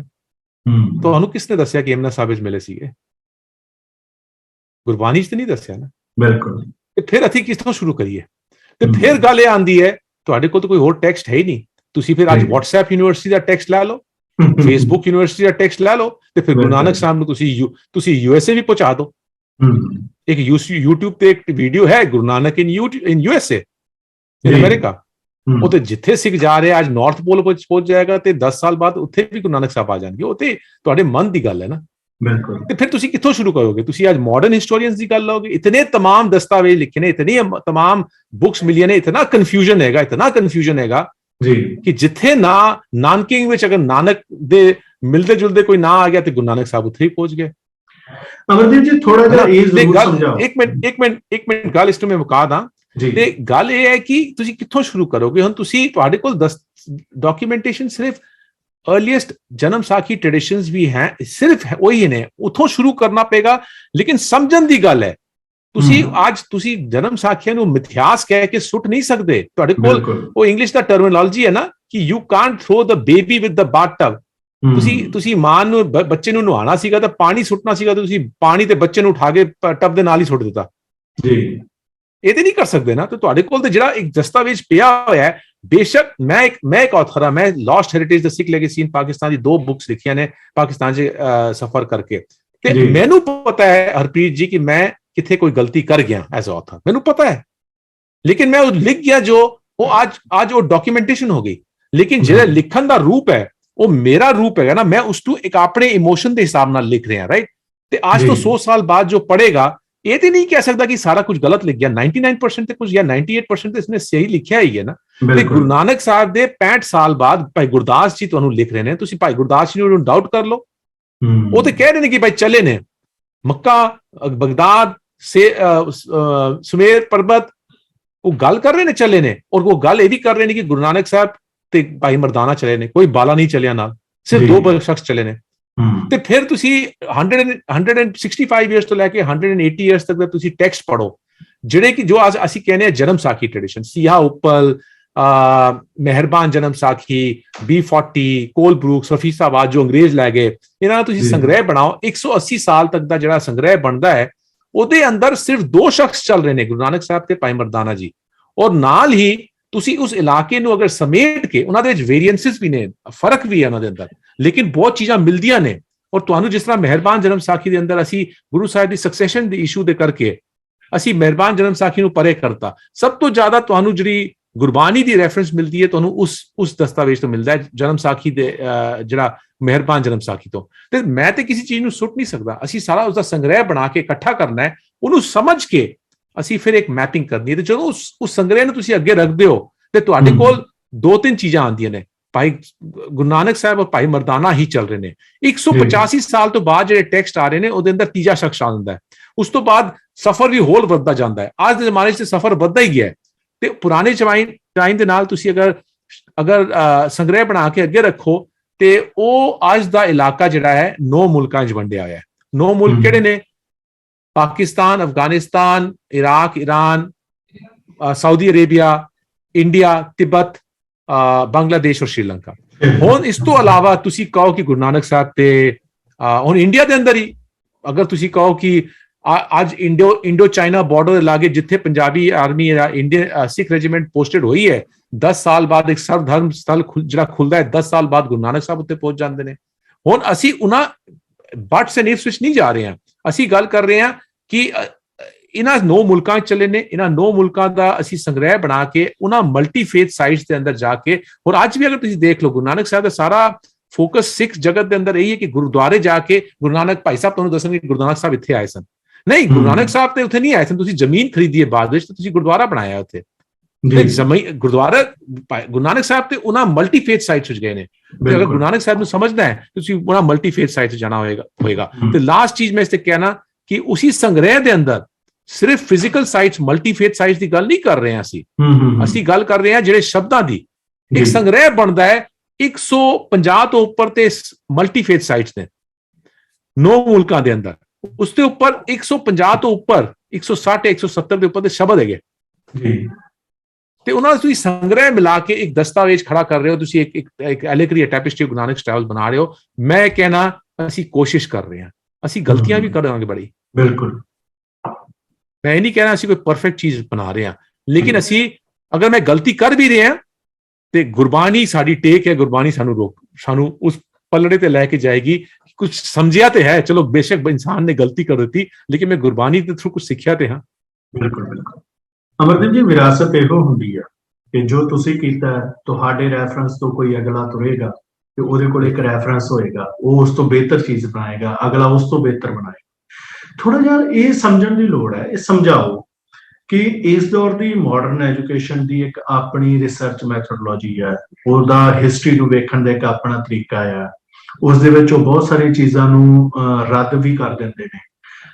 ਜਨਮ ਸਾਖੀ ਪਰੰਪਰਾ, ਓਰਲ ਟ੍ਰੈਡੀਸ਼ਨ ਤੇ ਮਾਡਰਨ ਹਿਸਟਰੀ ਦੋਵਾਂ ਦੇ ਵਿੱਚ ਫਰਕ ਦੇ ਵਿੱਚ ਅਸੀਂ ਜਨਮ ਸਾਖੀ ਨੂੰ ਸਮਝਣਾ ਬਿਹਤਰ ਜ਼ਰੂਰੀ ਕਿਉਂ ਹੈ ਤੇ ਇਹਨੂੰ ਮਾਡਰਨ ਹਿਸਟੋਰੀਅਨ ਕਿਉਂ ਇਹਨੂੰ ਨਾਲ ਲੈ ਕੇ ਚੱਲਣ? ਚਲੋ ਮੈਂ ਤੁਹਾਨੂੰ ਇੱਕ ਬਹੁਤ ਚੰਗਾ ਸਵਾਲ ਕੀਤਾ ਤੁਸੀਂ। ਫਿਰ ਗੱਲ ਆ ਜਾਂਦੀ ਹੈ ਐਲੇਗਰੀ ਦੀ, ਬਿਲਕੁਲ ਕਿਸੇ ਇੱਕ ਰੁੱਝੀ ਹੋਈ ਗੱਲ ਨੂੰ ਸਮਝਣ ਦੀ ਨਾ। ਦੇਖੋ ਤੁਸੀਂ ਸੁੱਟ ਦੋ, ਤੁਸੀਂ ਬੇਬੀ ਤੇ ਬਾਅਦ ਤੁਸੀਂ ਬੇਬੀ ਨੂੰ ਨਹਾਉਣ ਵਾਸਤੇ ਲੈ ਕੇ ਗਏ ਸੀ ਕਿ ਟੱਬ ਦੇ ਅੰਦਰ ਬਿਠਾਇਆ ਤੇ ਤੁਸੀਂ ਪਾਣੀ ਸੁੱਟਣਾ ਸੀਗਾ, ਨਾਲ ਬੇਬੀ ਨੂੰ ਵੀ ਸੁੱਟ ਦੋ, ਸਾਰਾ ਕੁਝ ਸੁੱਟ ਦੋ, ਫਿਰ ਬਚਿਆ ਕੀ? ਫਿਰ ਤਾਂ ਬਚਿਆ ਕੀ? ਫਿਰ ਤਾਂ ਕੁਝ ਨਹੀਂ ਬਚਿਆ ਨਾ। ਅਗਰ ਤੁਹਾਡੀ ਕੈਪੇਬਿਲਿਟੀ ਨਹੀਂ ਹੈ, ਤੁਹਾਡੀ ਅਗਰ ਉਸ ਚੀਜ਼ ਨੂੰ ਸਮਝਣ ਦੀ ਮਾਈਂਡ ਦੇ ਅੰਦਰ ਡਿਵੈਲਪਮੈਂਟ ਨਹੀਂ ਹੈ ਜੇ, ਇਹਦਾ ਮਤਲਬ ਤੁਸੀਂ ਜਜਮੈਂਟ ਨਾ ਪਾਸ ਕਰੋ ਕਿ ਇਹ ਬੇਕਾਰ ਦੀ ਚੀਜ਼ ਹੈ। ਕਿਉਂਕਿ ਸਾਡੇ ਨਾਨਕ ਨਾਮ ਲੇਵਾ, ਨਾਨਕ ਪ੍ਰੇਮੀ ਨਹੀਂ ਕਿਸੇ ਨੇ ਲਿਖੀ ਹੈ ਨਾ, ਗਲਤ ਲਿਖੀ ਹੋਏਗੀ, ਉਹ ਵੀ ਇਨਸਾਨ ਹੈ ਜੀ, ਲੇਕਿਨ ਉਹਦੇ ਹਰ ਇਨਸਾਨ ਦੇ ਕੰਮ ਦੇ ਅੰਦਰ ਕੁਝ ਹੁੰਦਾ ਹੈ ਛੁਪਿਆ ਹੈ। ਇਹ ਤੁਹਾਡਾ ਕੰਮ ਹੈ ਇਸ ਨੂੰ ਸਮਝਣਾ ਤੇ ਉਸ ਨੂੰ ਨਿਖੇਰਨਾ ਤੇ ਉਸ ਨੂੰ ਕੱਢਣਾ, ਉਸ ਵਿੱਚੋਂ ਚੀਜ਼ ਨੂੰ ਕੱਢਣਾ। ਮੈਂ ਇੱਕ ਛੋਟੀ ਜਿਹੀ ਐਗਜ਼ਾਮਪਲ ਤੁਹਾਨੂੰ ਦੱਸਣਾ। ਦੇਖੋ, ਐਲੇਗਰੀ ਨੂੰ ਅਸੀਂ ਉਹਨੂੰ ਨਿਖਾਰ ਕੇ ਸਮਝਣ ਦੀ ਕੋਸ਼ਿਸ਼ ਕਰ ਰਹੇ ਹਾਂ ਪੂਰੀ ਡਾਕੂ ਸੀਰੀਜ਼ ਦੇ ਅੰਦਰ। ਹੁਣ ਮੈਂ ਇੱਕ ਜਗ੍ਹਾ ਲੈ ਕੇ ਜਾਣਾ ਤੁਹਾਨੂੰ, ਆਸਾ ਦੇਸ਼। ਹੁਣ ਆਸਾ ਦੇਸ਼ ਕਿੱਥੇ ਹੈ?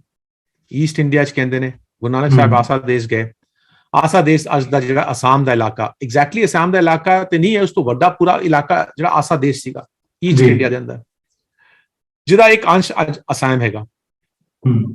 ਹੁਣ ਉੱਥੇ ਉਸ ਜ਼ਮਾਨੇ ਵਿੱਚ, ਹੁਣ ਗੁਰੂ ਨਾਨਕ ਸਾਹਿਬ ਦੇ ਟਾਈਮ ਤੇ ਨਾਥ ਪ੍ਰਥਾ ਤੇ ਬਹੁਤ ਵੱਡੀ ਪ੍ਰਥਾ ਸੀਗੀ। ਪੰਜਾਬ, ਅਫਗਾਨਿਸਤਾਨ,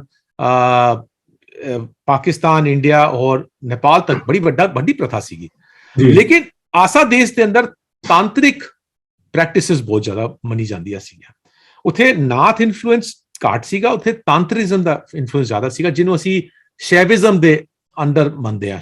ਸ਼ੈਵਾਈਟ ਵਰਸ਼ਿਪ ਦੇ ਅੰਦਰ, ਸ਼ਿਵ ਭਗਤੀ ਦੇ ਅੰਦਰ ਫੈਮਿਨਿਨ ਫੋਰਸ, ਸ਼ਿਵ ਭਗਤੀ ਦੇ ਨਾਲ ਜਿਹੜੀ ਫੈਮਿਨਿਨ ਫੋਰਸ, ਜਿਹੜੀ ਇੱਕ ਲੇਡੀ, ਇੱਕ ਪਾਵਰ, ਇੱਕ ਵੂਮਨ ਪਾਵਰ ਦਾ ਤਾਂਤਰਿਕ ਐਲੀਮੈਂਟ, ਉਹ ਉੱਥੇ ਬੜਾ ਪ੍ਰੀਵੈਲੈਂਟ ਸੀਗਾ ਜੀ।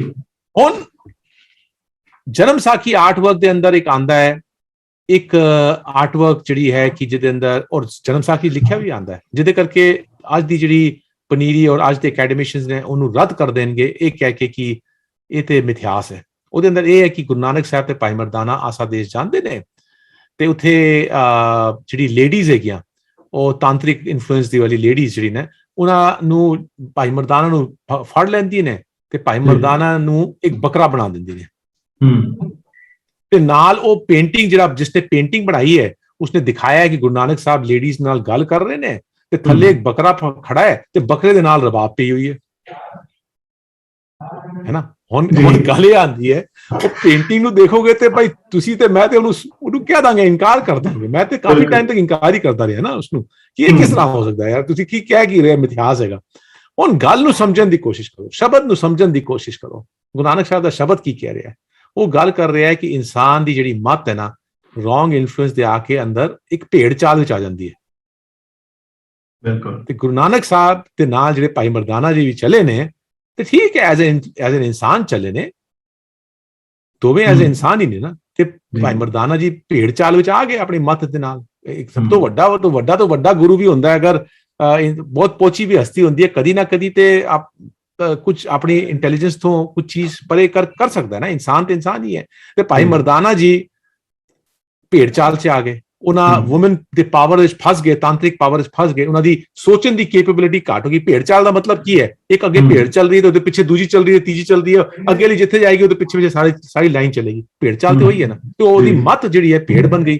ਤੇ ਗੱਲ ਤੇ ਸਿਰਫ ਇਹੀ ਹੈ ਨਾ, ਗੁਰਬਾਣੀ ਦੇ ਸ਼ਬਦ ਨਾਲ ਤੁਸੀਂ ਉਹਨੂੰ ਸਮਝੋਗੇ, ਫਿਰ ਕਹੋਗੇ ਯਾਰ ਇਹ ਪੇਂਟਿੰਗ ਦੇ ਅੰਦਰ ਤੇ ਇੱਕ ਆਰਟਿਸਟ ਨੇ ਬਣਾਇਆ ਹੈ ਨਾ ਯਾਰ, ਇੱਕ ਆਰਟਿਸਟ ਦੀ ਕ੍ਰੀਏਟੀਵਿਟੀ ਨੂੰ ਰਿਸਪੈਕਟ ਕਰੀਏ ਨਾ। ਹੁਣ ਮੇਰੀ ਜਿਹੜੀ ਡਾਟਰ ਹੈ, ਸਾਡੀ ਐਲੇਗਰੀ ਦਾ ਜਿਹੜਾ ਥੀਮ ਆਰਟਵਰਕ ਹੈ, ਜਿਹੜੀ ਹਰ ਐਪੀਸੋਡ ਦੇ ਸ਼ੁਰੂ ਚ ਖੁੱਲਦਾ ਪਿਆ, ਜਿਹਦੇ ਅੰਦਰ ਅਸੀਂ ਮੇਰੀ ਡਾਟਰ, ਸਾਡੀ ਡਾਟਰ ਜਿਹੜੀ ਹੈਗੀ, ਉਹਨੇ ਬੈਚਲਰ ਆਫ ਫਾਈਨ ਆਰਟਸ ਕੀਤੀ ਹੈ ਯੂਨੀਵਰਸਿਟੀ ਆਫ ਬ੍ਰਿਟਿਸ਼ ਕੋਲੰਬੀਆ ਤੋਂ, ਤੇ ਉਹ ਆਰਟਿਸਟ ਹੈਗੀ। ਤੇ ਅਸੀਂ ਉਹਨੂੰ ਕਿਹਾ ਕਿ ਤੈਨੂੰ ਅਸੀਂ ਕਮਿਸ਼ਨ ਕਰ ਰਹੇ ਹਾਂ, ਤੂੰ ਇੱਕ ਪੇਂਟਿੰਗ ਬਣਾ ਗੁਰੂ ਨਾਨਕ ਸਾਹਿਬ ਦੀ।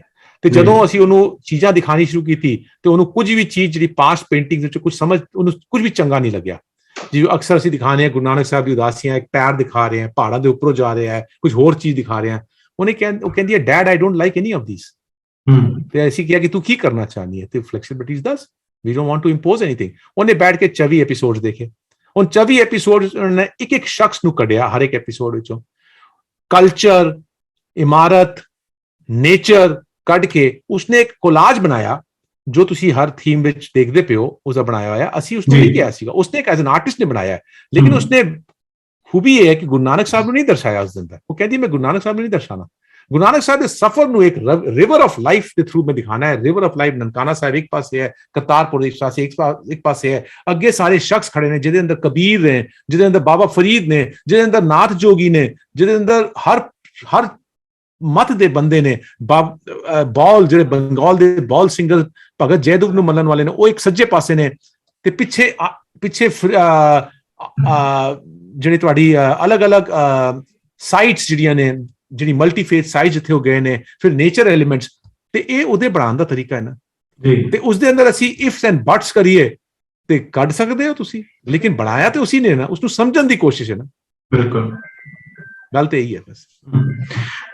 ਬੜੀ ਖੂਬਸੂਰਤ ਚੀਜ਼ ਹੈ ਕਿ ਜਿਹੜੀਆਂ ਤੁਹਾਡੀਆਂ ਡਾਕੂਮੈਂਟਰੀਆਂ ਮੈਂ 2 ਵੇਖੀਆਂ ਤੇ ਅੱਗੇ ਵੀ ਆਪਾਂ ਦੇਖਾਂਗੇ, ਉਹਦੇ ਵਿੱਚ ਕੀ ਹੈ ਕਿ ਤੁਸੀਂ ਇੱਕ ਸਾਖੀ ਚੁਣਦੇ ਹੋ, ਫਿਰ ਸਾਖੀ ਦੇ ਹਵਾਲਿਆਂ 'ਚ ਜਾਂਦੇ ਹੋ, ਫਿਰ ਸਾਖੀ ਦੇ ਹਵਾਲਿਆਂ 'ਚ ਸ਼ਹਿਰ ਨੂੰ ਜਾ ਕੇ ਲਿੰਕ ਕਰਦੇ ਹੋ, ਉਹਦੇ ਵਿੱਚ ਤੁਸੀਂ ਦੂਸਰੇ ਕਲਚਰ ਦੇ ਵਿੱਚ ਜਾ ਕੇ ਗੁਰੂ ਨਾਨਕ ਪਾਤਸ਼ਾਹ ਦੀਆਂ ਚੀਜ਼ਾਂ ਦਾ ਨਜ਼ਰੀਆ ਸਮਝਦੇ ਹੋ, ਫਿਰ ਜਾ ਕੇ ਤੁਸੀਂ ਗੁਰਦੁਆਰੇ ਤੱਕ ਪਹੁੰਚਦੇ ਹੋ, ਤੇ ਵਿੱਚ ਨਾਲ ਤੁਸੀਂ ਜਦੋਂ ਗੁਰਬਾਣੀ ਦਾ ਵਿਆਖਿਆ ਹੁੰਦੀ ਹੈ, ਉਸ ਦੇ ਵਿੱਚ ਭਾਈ ਮਰਦਾਨਾ ਦੀ ਪੀੜ੍ਹੀ ਨੂੰ ਸਾਡੇ ਨਾਲ ਮੁਖਾਤਬ ਕਰਾਉਂਦੇ ਹੋ, ਤੁਸੀਂ ਹਰ ਸਖੀਆਂ ਕੋਲ ਜਾਂਦੇ ਹੋ।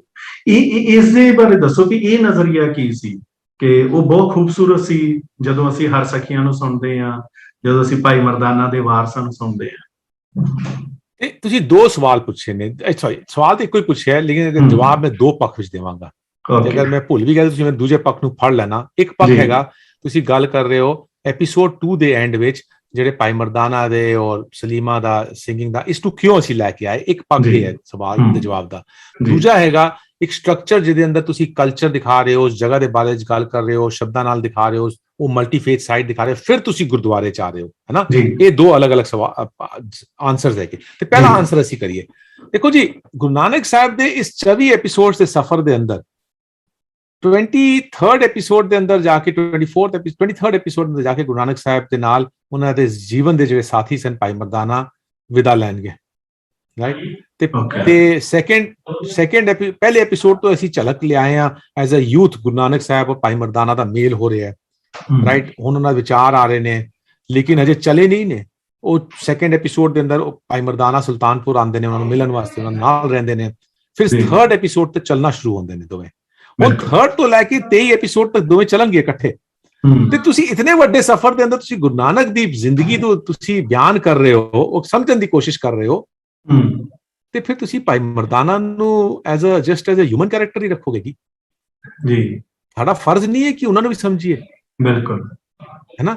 ਤੇ ਇਸ ਕਰਕੇ ਅਸੀਂ 1.5 ਐਪੀਸੋਡ, ਪਹਿਲਾ ਐਪੀਸੋਡ ਔਰ ਹਾਫ ਆਫ ਸੈਕੰਡ ਐਪੀਸੋਡ ਦੇ ਅੰਦਰ ਗੁਰੂ ਨਾਨਕ ਸਾਹਿਬ ਦੇ ਫਾਰਮੇਟਿਵ ਈਅਰਸ ਦੀ ਗੱਲ ਕੀਤੀ ਹੈ ਸਿਰਫ, ਔਰ ਅਸੀਂ ਉਸ ਨੂੰ ਉੱਥੇ ਖਤਮ ਕਰਕੇ ਅਸੀਂ ਸੈਕੰਡ ਐਪੀਸੋਡ ਦੇ ਸੈਕੰਡ ਹਾਫ ਵਿੱਚ ਉਹਨਾਂ ਦਾ ਸਫ਼ਰ ਸ਼ੁਰੂ ਕਰ ਸਕਦੇ ਸੀਗੇ, ਲੇਕਿਨ ਅਸੀਂ ਸੇ ਨਹੀਂ ਕਰਨਾ। ਅਸੀਂ ਅੱਜ ਭਾਈ ਮਰਦਾਨਾ ਨੂੰ ਸਮਝਣ ਦੀ ਕੋਸ਼ਿਸ਼ ਕਰ ਰਹੇ ਹਾਂ, ਉਹਨਾਂ ਦੇ ਵੰਸ਼ ਦੇ ਥਰੂ, ਉਹਨਾਂ ਦੀ ਲੈਗੇਸੀ ਦੇ ਥਰੂ, ਤੇ ਅਸੀਂ ਅੱਧਾ ਐਪੀਸੋਡ ਉਹਨਾਂ ਨੂੰ ਡੈਡੀਕੇਟ ਕੀਤਾ ਹੈ ਚੱਲਣ ਤੋਂ ਪਹਿਲਾਂ ਐਜ਼ ਅ ਟ੍ਰਿਬਿਊਟ, ਕਿਉਂਕਿ ਭਾਈ ਮਰਦਾਨਾ ਦੀ ਕੋਈ ਕਹਾਣੀ ਸਾਨੂੰ ਜ਼ਿਆਦਾ ਮਿਲਦੀ ਵੀ ਨਹੀਂ ਹੈ। ਕਿਸ ਦੇ ਕੌਣ ਸੀਗੇ, ਕਿੱਥੋਂ ਆਏ, ਨਨਕਾਣਾ ਸਾਹਿਬ ਦੇ ਸੀਗੇ, ਕੀ ਹੈਗਾ ਉਸ ਤੋਂ ਬਾਅਦ ਹੋਰ ਕੀ ਸਾਨੂੰ ਪਤਾ ਹੈ। ਹਰ ਇੱਕ ਜਗ੍ਹਾ, ਹਰ ਇੱਕ ਸਟੋਰੀ ਦੇ ਅੰਦਰ ਗੁਰੂ ਨਾਨਕ ਸਾਹਿਬ ਨੂੰ ਕਿਸੇ ਨੇ ਫੜ ਕੇ ਇਹ ਕਰਤਾ ਤੇ ਕਿਸੇ ਮਰਦਾਨਾ ਜੀ ਨੂੰ ਫੜ ਕੇ ਕਿਸੇ ਨੇ ਇਹ ਕਰਤਾ ਤੇ ਕਿਸੇ ਨੇ ਉਹ ਕਰਤਾ। ਮੈਨੂੰ ਤਾਂ ਲੱਗਦਾ ਹੈ ਕਿ ਗੁਰੂ ਨਾਨਕ ਔਰ ਭਾਈ ਮਰਦਾਨਾ ਦਾ ਜਿਹੜਾ ਮੇਲ ਸੀਗਾ, ਮੈਨੂੰ ਲੱਗਦਾ ਹੈ ਗੁਰੂ ਨਾਨਕ ਸਾਹਿਬ ਇੱਕ ਰੂਹ ਨੂੰ ਰਿਪਰੈਜ਼ੈਂਟ ਕਰ ਰਹੇ ਨੇ, ਔਰ ਭਾਈ ਮਰਦਾਨਾ ਜਿਹੜੇ ਨੇ ਇੱਕ ਹਿਊਮਨ ਐਲੀਮੈਂਟ ਨੂੰ, ਹਿਊਮਨ ਕੰਡੀਸ਼ਨ ਨੂੰ ਪ੍ਰੈਜ਼ੈਂਟ ਕਰ ਰਹੇ ਨੇ, ਲੇਕਿਨ ਦੋਨਾਂ ਦਾ ਸਾਥ ਜੋੜ ਚੱਲ ਰਿਹਾ ਹੈ। ਇਸ ਕਰਕੇ ਅਸੀਂ ਕਿਹਾ ਨਹੀਂ, ਪਹਿਲਾਂ ਅਸੀਂ ਜਾ ਕੇ ਲਾਹੌਰ ਦੇ ਅੰਦਰ ਇੱਕ ਬੜੀ ਵੱਡੀ ਅੰਸ਼ ਸੀਗੀ, ਉਹਨਾਂ ਦੀ ਵੰਸ਼ ਸੀਗਾ, ਜਿਹੜਾ ਤੁਸੀਂ ਦੇਖਿਆ ਸੈਕੰਡ ਐਪੀਸੋਡ ਦੇ ਅੰਦਰ, ਉਹਨਾਂ ਦੇ ਲੀਨੀਏਜ ਤੋਂ ਕਹਿ ਰਹੇ ਨੇ ਕਿ ਇਹ ਸਾਡੇ ਜਿਹੜੇ ਬਜ਼ੁਰਗ ਸੀਗੇ ਸੀਸਗੰਜ ਸਾਹਿਬ ਵਿੱਚ ਕੀਰਤਨ ਕਰਦੇ ਸੀਗੇ, ਦਰਬਾਰ ਸਾਹਿਬ ਵਿੱਚ ਕੀਰਤਨ ਕਰਦੇ ਸੀਗੇ। ਅੱਜ ਵਿਚਾਰੇ ਅਗਰ ਆ ਜਾਣ ਤੇ ਅਸੀਂ ਉਹਨਾਂ ਨੂੰ ਕੀਰਤਨ ਹੀ ਨਾ ਕਰਨ ਦਈਏ ਆਪਣੇ ਗੁਰਦੁਆਰੇ ਵਿੱਚ, ਜੀ, ਹੈ ਨਾ। ਤੇ ਫਿਰ ਸਾਡਾ ਫਰਜ਼ ਨਹੀਂ ਬਣਦਾ ਕਿ ਵਿਚਾਰੇ ਉੱਥੇ ਬੈਠ ਕੇ ਇਤਨੇ 70 ਸਾਲ ਦੇ ਅੰਦਰ ਨਾ ਕੋਈ ਸੁਣਨ ਵਾਲਾ, ਨਾ ਕੁਝ ਕਰਨ ਵਾਲਾ, ਤੇ ਇੱਕ ਉਹਨਾਂ ਨੂੰ ਜਾ ਕੇ ਅਸੀਂ ਉਹਨਾਂ ਦੇ ਥਰੂ ਸਮਝਣ ਦੀ ਕੋਸ਼ਿਸ਼ ਕਰੀਏ, ਰਾਈਟ। ਪਹਿਲੀ ਗੱਲ ਤੇ। ਫਿਰ ਦੂਜੀ ਗੱਲ ਸਲੀਮਾ ਦੀ ਗੱਲ ਆਉਂਦੀ ਹੈ, ਜੋ ਸਾਡੀ ਲੀਡ ਸਿੰਗਰ, ਇੱਕ ਤੇ ਸਾਡਾ ਲੀਡ ਸਿੰਗਰ ਹੈ ਸਤਿੰਦਰ ਬੋਂਡਲ, ਜੋ ਗੁਰੂ ਨਾਨਕ ਦੀ ਆਵਾਜ਼ ਨੂੰ ਰਿਪਰੈਜ਼ੈਂਟ ਕਰ ਰਿਹਾ ਹੈ, ਜਿਨ੍ਹਾਂ ਨੇ ਬਹੁਤ ਚੰਗਾ ਕੰਮ ਕੀਤਾ ਹੈ। ਤੇ ਦੂਜੀ ਸ਼ਖਸ ਹੈ ਸਲੀਮਾ ਨੇ ਜਿਹਨੂੰ ਅਸੀਂ ਸਾਈਨ ਅਪ ਕੀਤਾ ਇਸ ਡਾਕੂਮੈਂਟਰੀ ਦੇ ਅੰਦਰ ਕਿ ਤੂੰ 150 ਦੇ ਉੱਪਰ ਸ਼ਬਦ ਦੇਂਗੀ ਸਾਨੂੰ ਗੁਰੂ ਨਾਨਕ ਸਾਹਿਬ ਦੇ ਨਿਰਧਾਰਿਤ ਰਾਗਾਂ ਦੇ ਅੰਦਰ, ਲੇਕਿਨ ਤੂੰ ਮੇਰੀ ਰੂਹ ਨੂੰ ਰਿਪਰੈਜ਼ੈਂਟ ਕਰ ਰਹੀ ਹੈ, ਕਿਉਂਕਿ ਮੈਂ ਚੱਲ ਰਿਹਾ ਤੇ ਮੇਰੀ ਰੂਹ ਜਿੱਥੇ ਵੀ ਕੁਝ ਚੀਜ਼ ਸੋਚੇਗੀ, ਬੋਲੇਗੀ, ਸੋਚੇਗੀ ਜਾਂ ਕਹੇਗੀ, ਇਹ ਗੁਰੂ ਨਾਨਕ ਸਾਹਿਬ ਦੇ ਸਫ਼ਰ ਦੇ ਅੰਦਰ ਜੋ ਵੀ ਗੁਰੂ ਨਾਨਕ ਸਾਹਿਬ ਕਿਧਰੇ ਕਹਿ ਰਹੇ ਨੇ ਉਹ ਸਤਿੰਦਰ ਦੀ ਮੇਲ ਆਵਾਜ਼ ਵਿੱਚ ਆਉਂਦੀ ਹੈ, ਰਾਈਟ। ਦੂਜੀ ਹੈ ਕਮਰਦੀਪ ਦੀ ਜਿਹੜੀ ਰੂਹ ਹੈ ਉਸ ਨੂੰ ਸਲੀਮਾ ਰਿਪਰੈਜ਼ੈਂਟ ਕਰ ਰਹੀ ਹੈ, ਉਹ ਇੱਕ ਫੀਮੇਲ ਦੀ ਆਵਾਜ਼, ਰੂਹ ਇੱਕ ਮੇਰੀ ਫੀਮੇਲ ਐਸਪੈਕਟ ਹੈ। ਤੇ ਮੈਂ ਇੱਕ ਪਤੇ ਦੀ ਗੱਲ ਤੁਹਾਨੂੰ ਦੱਸਣਾ ਚਾਹਨਾ ਜੋ ਅਸੀਂ ਜ਼ਿਆਦਾ ਅਜੇ ਅਨਾਉਂਸ ਨਹੀਂ ਕੀਤਾ ਹੈ, ਲੇਕਿਨ ਮੈਂ ਤੁਹਾਨੂੰ ਦੱਸਣਾ, ਸਲੀਮਾ ਦੇਖੋ ਪਾਰਟੀਸ਼ਨ ਦੇ ਕਰਕੇ ਹੋਇਆ ਕੀ ਸੀਗਾ ਕਿ ਇਹ ਜਿਹੜੀ ਕੀਰਤਨ ਦੀ ਪ੍ਰਥਾ, ਜੋ ਰਾਗ ਦੀ ਪ੍ਰਥਾ, ਇੱਕ ਜੋ ਕਾਮਨੈਲਿਟੀ ਸੀਗੀ, ਕਾਫੀ ਕੁਝ ਗਵਾਚ ਗਿਆ 70 ਸਾਲ ਦੇ ਅੰਦਰ। ਜਿਹੜੇ ਉੱਥੇ ਗਏ ਨੇ ਭਾਈ ਮਰਦਾਨਾ ਦੀ ਜਿਹੜੀ ਵੰਸ਼ ਉੱਥੇ ਗਈ ਹੈ, ਉਹਨਾਂ ਨੂੰ ਜਿਸ ਤਰ੍ਹਾਂ ਉਹਨਾਂ ਦੇ ਕਿਹਾ ਉੱਥੇ ਜਾ ਕੇ ਮੁਸ਼ਕਿਲਾਤਾਂ ਆਈਆਂ, ਕੋਈ ਫਿਲਮ ਇੰਡਸਟਰੀ ਚਲਾ ਗਿਆ, ਕੋਈ ਹੋਟਲਾਂ 'ਚ ਜਾਣ ਲੱਗ ਗਿਆ, ਕੋਈ ਰੋਟੀ ਰੋਟੀ ਵਾਸਤੇ। ਹੁਣ ਥੋੜਾ ਬਹੁਤ ਜੋ ਬਚਿਆ ਤੇ ਉਹ ਉਸ ਦੇ ਨਾਲ ਆਪਣਾ ਗੁਜ਼ਾਰਾ ਕਰ ਰਹੇ ਨੇ। ਲੇਕਿਨ ਭਾਈ ਗੁਲਾਮ ਚਾਂਦ ਤੋਂ ਜਾ ਕੇ ਸਲੀਮਾ ਨੂੰ 2007 ਵਿੱਚ ਜਦੋਂ ਮਿਲੇ, ਉਹ ਆਲਰੇਡੀ ਇੱਕ ਲਾਇਰ ਸੀਗੀ ਔਰ ਉਸਨੂੰ ਮਿਊਜ਼ਿਕ ਦਾ ਇੰਟਰਸਟ ਸੀਗਾ, ਲੇਕਿਨ ਉਸਨੇ ਜਾ ਕੇ ਉਸਨੂੰ ਸਿੱਖਣਾ ਸ਼ੁਰੂ ਕੀਤਾ ਤੇ ਉਹਦੇ ਅੰਦਰ ਭਾਈ ਮਰਦਾਨਾ ਦੀ ਖੂਨ ਤੇ ਨਹੀਂ ਚੱਲ ਰਿਹਾ, ਲੇਕਿਨ ਖੂਨ ਤੋਂ ਵੀ ਵੱਧ ਇੱਕ ਪੂਰੀ ਆਰਟਿਸਟਿਕ ਐਲੀਮੈਂਟ ਨੂੰ ਉਹਨਾਂ ਨੇ ਐਬਜ਼ੌਰਬ ਕਰ ਲਿਆ ਹੈ। ਭਾਈ ਗੁਲਾਮ ਚੰਦ ਤੋਂ ਸਿੱਖਿਆ, ਹੁਣ ਉਹਨਾਂ ਨੇ ਸਿੱਖਿਆ ਕੁਝ 10 12 15 ਰਾਗ ਜੋ ਵੀ ਹੋਣਗੇ ਉਹਨਾਂ ਨੇ ਸਿੱਖਿਆ।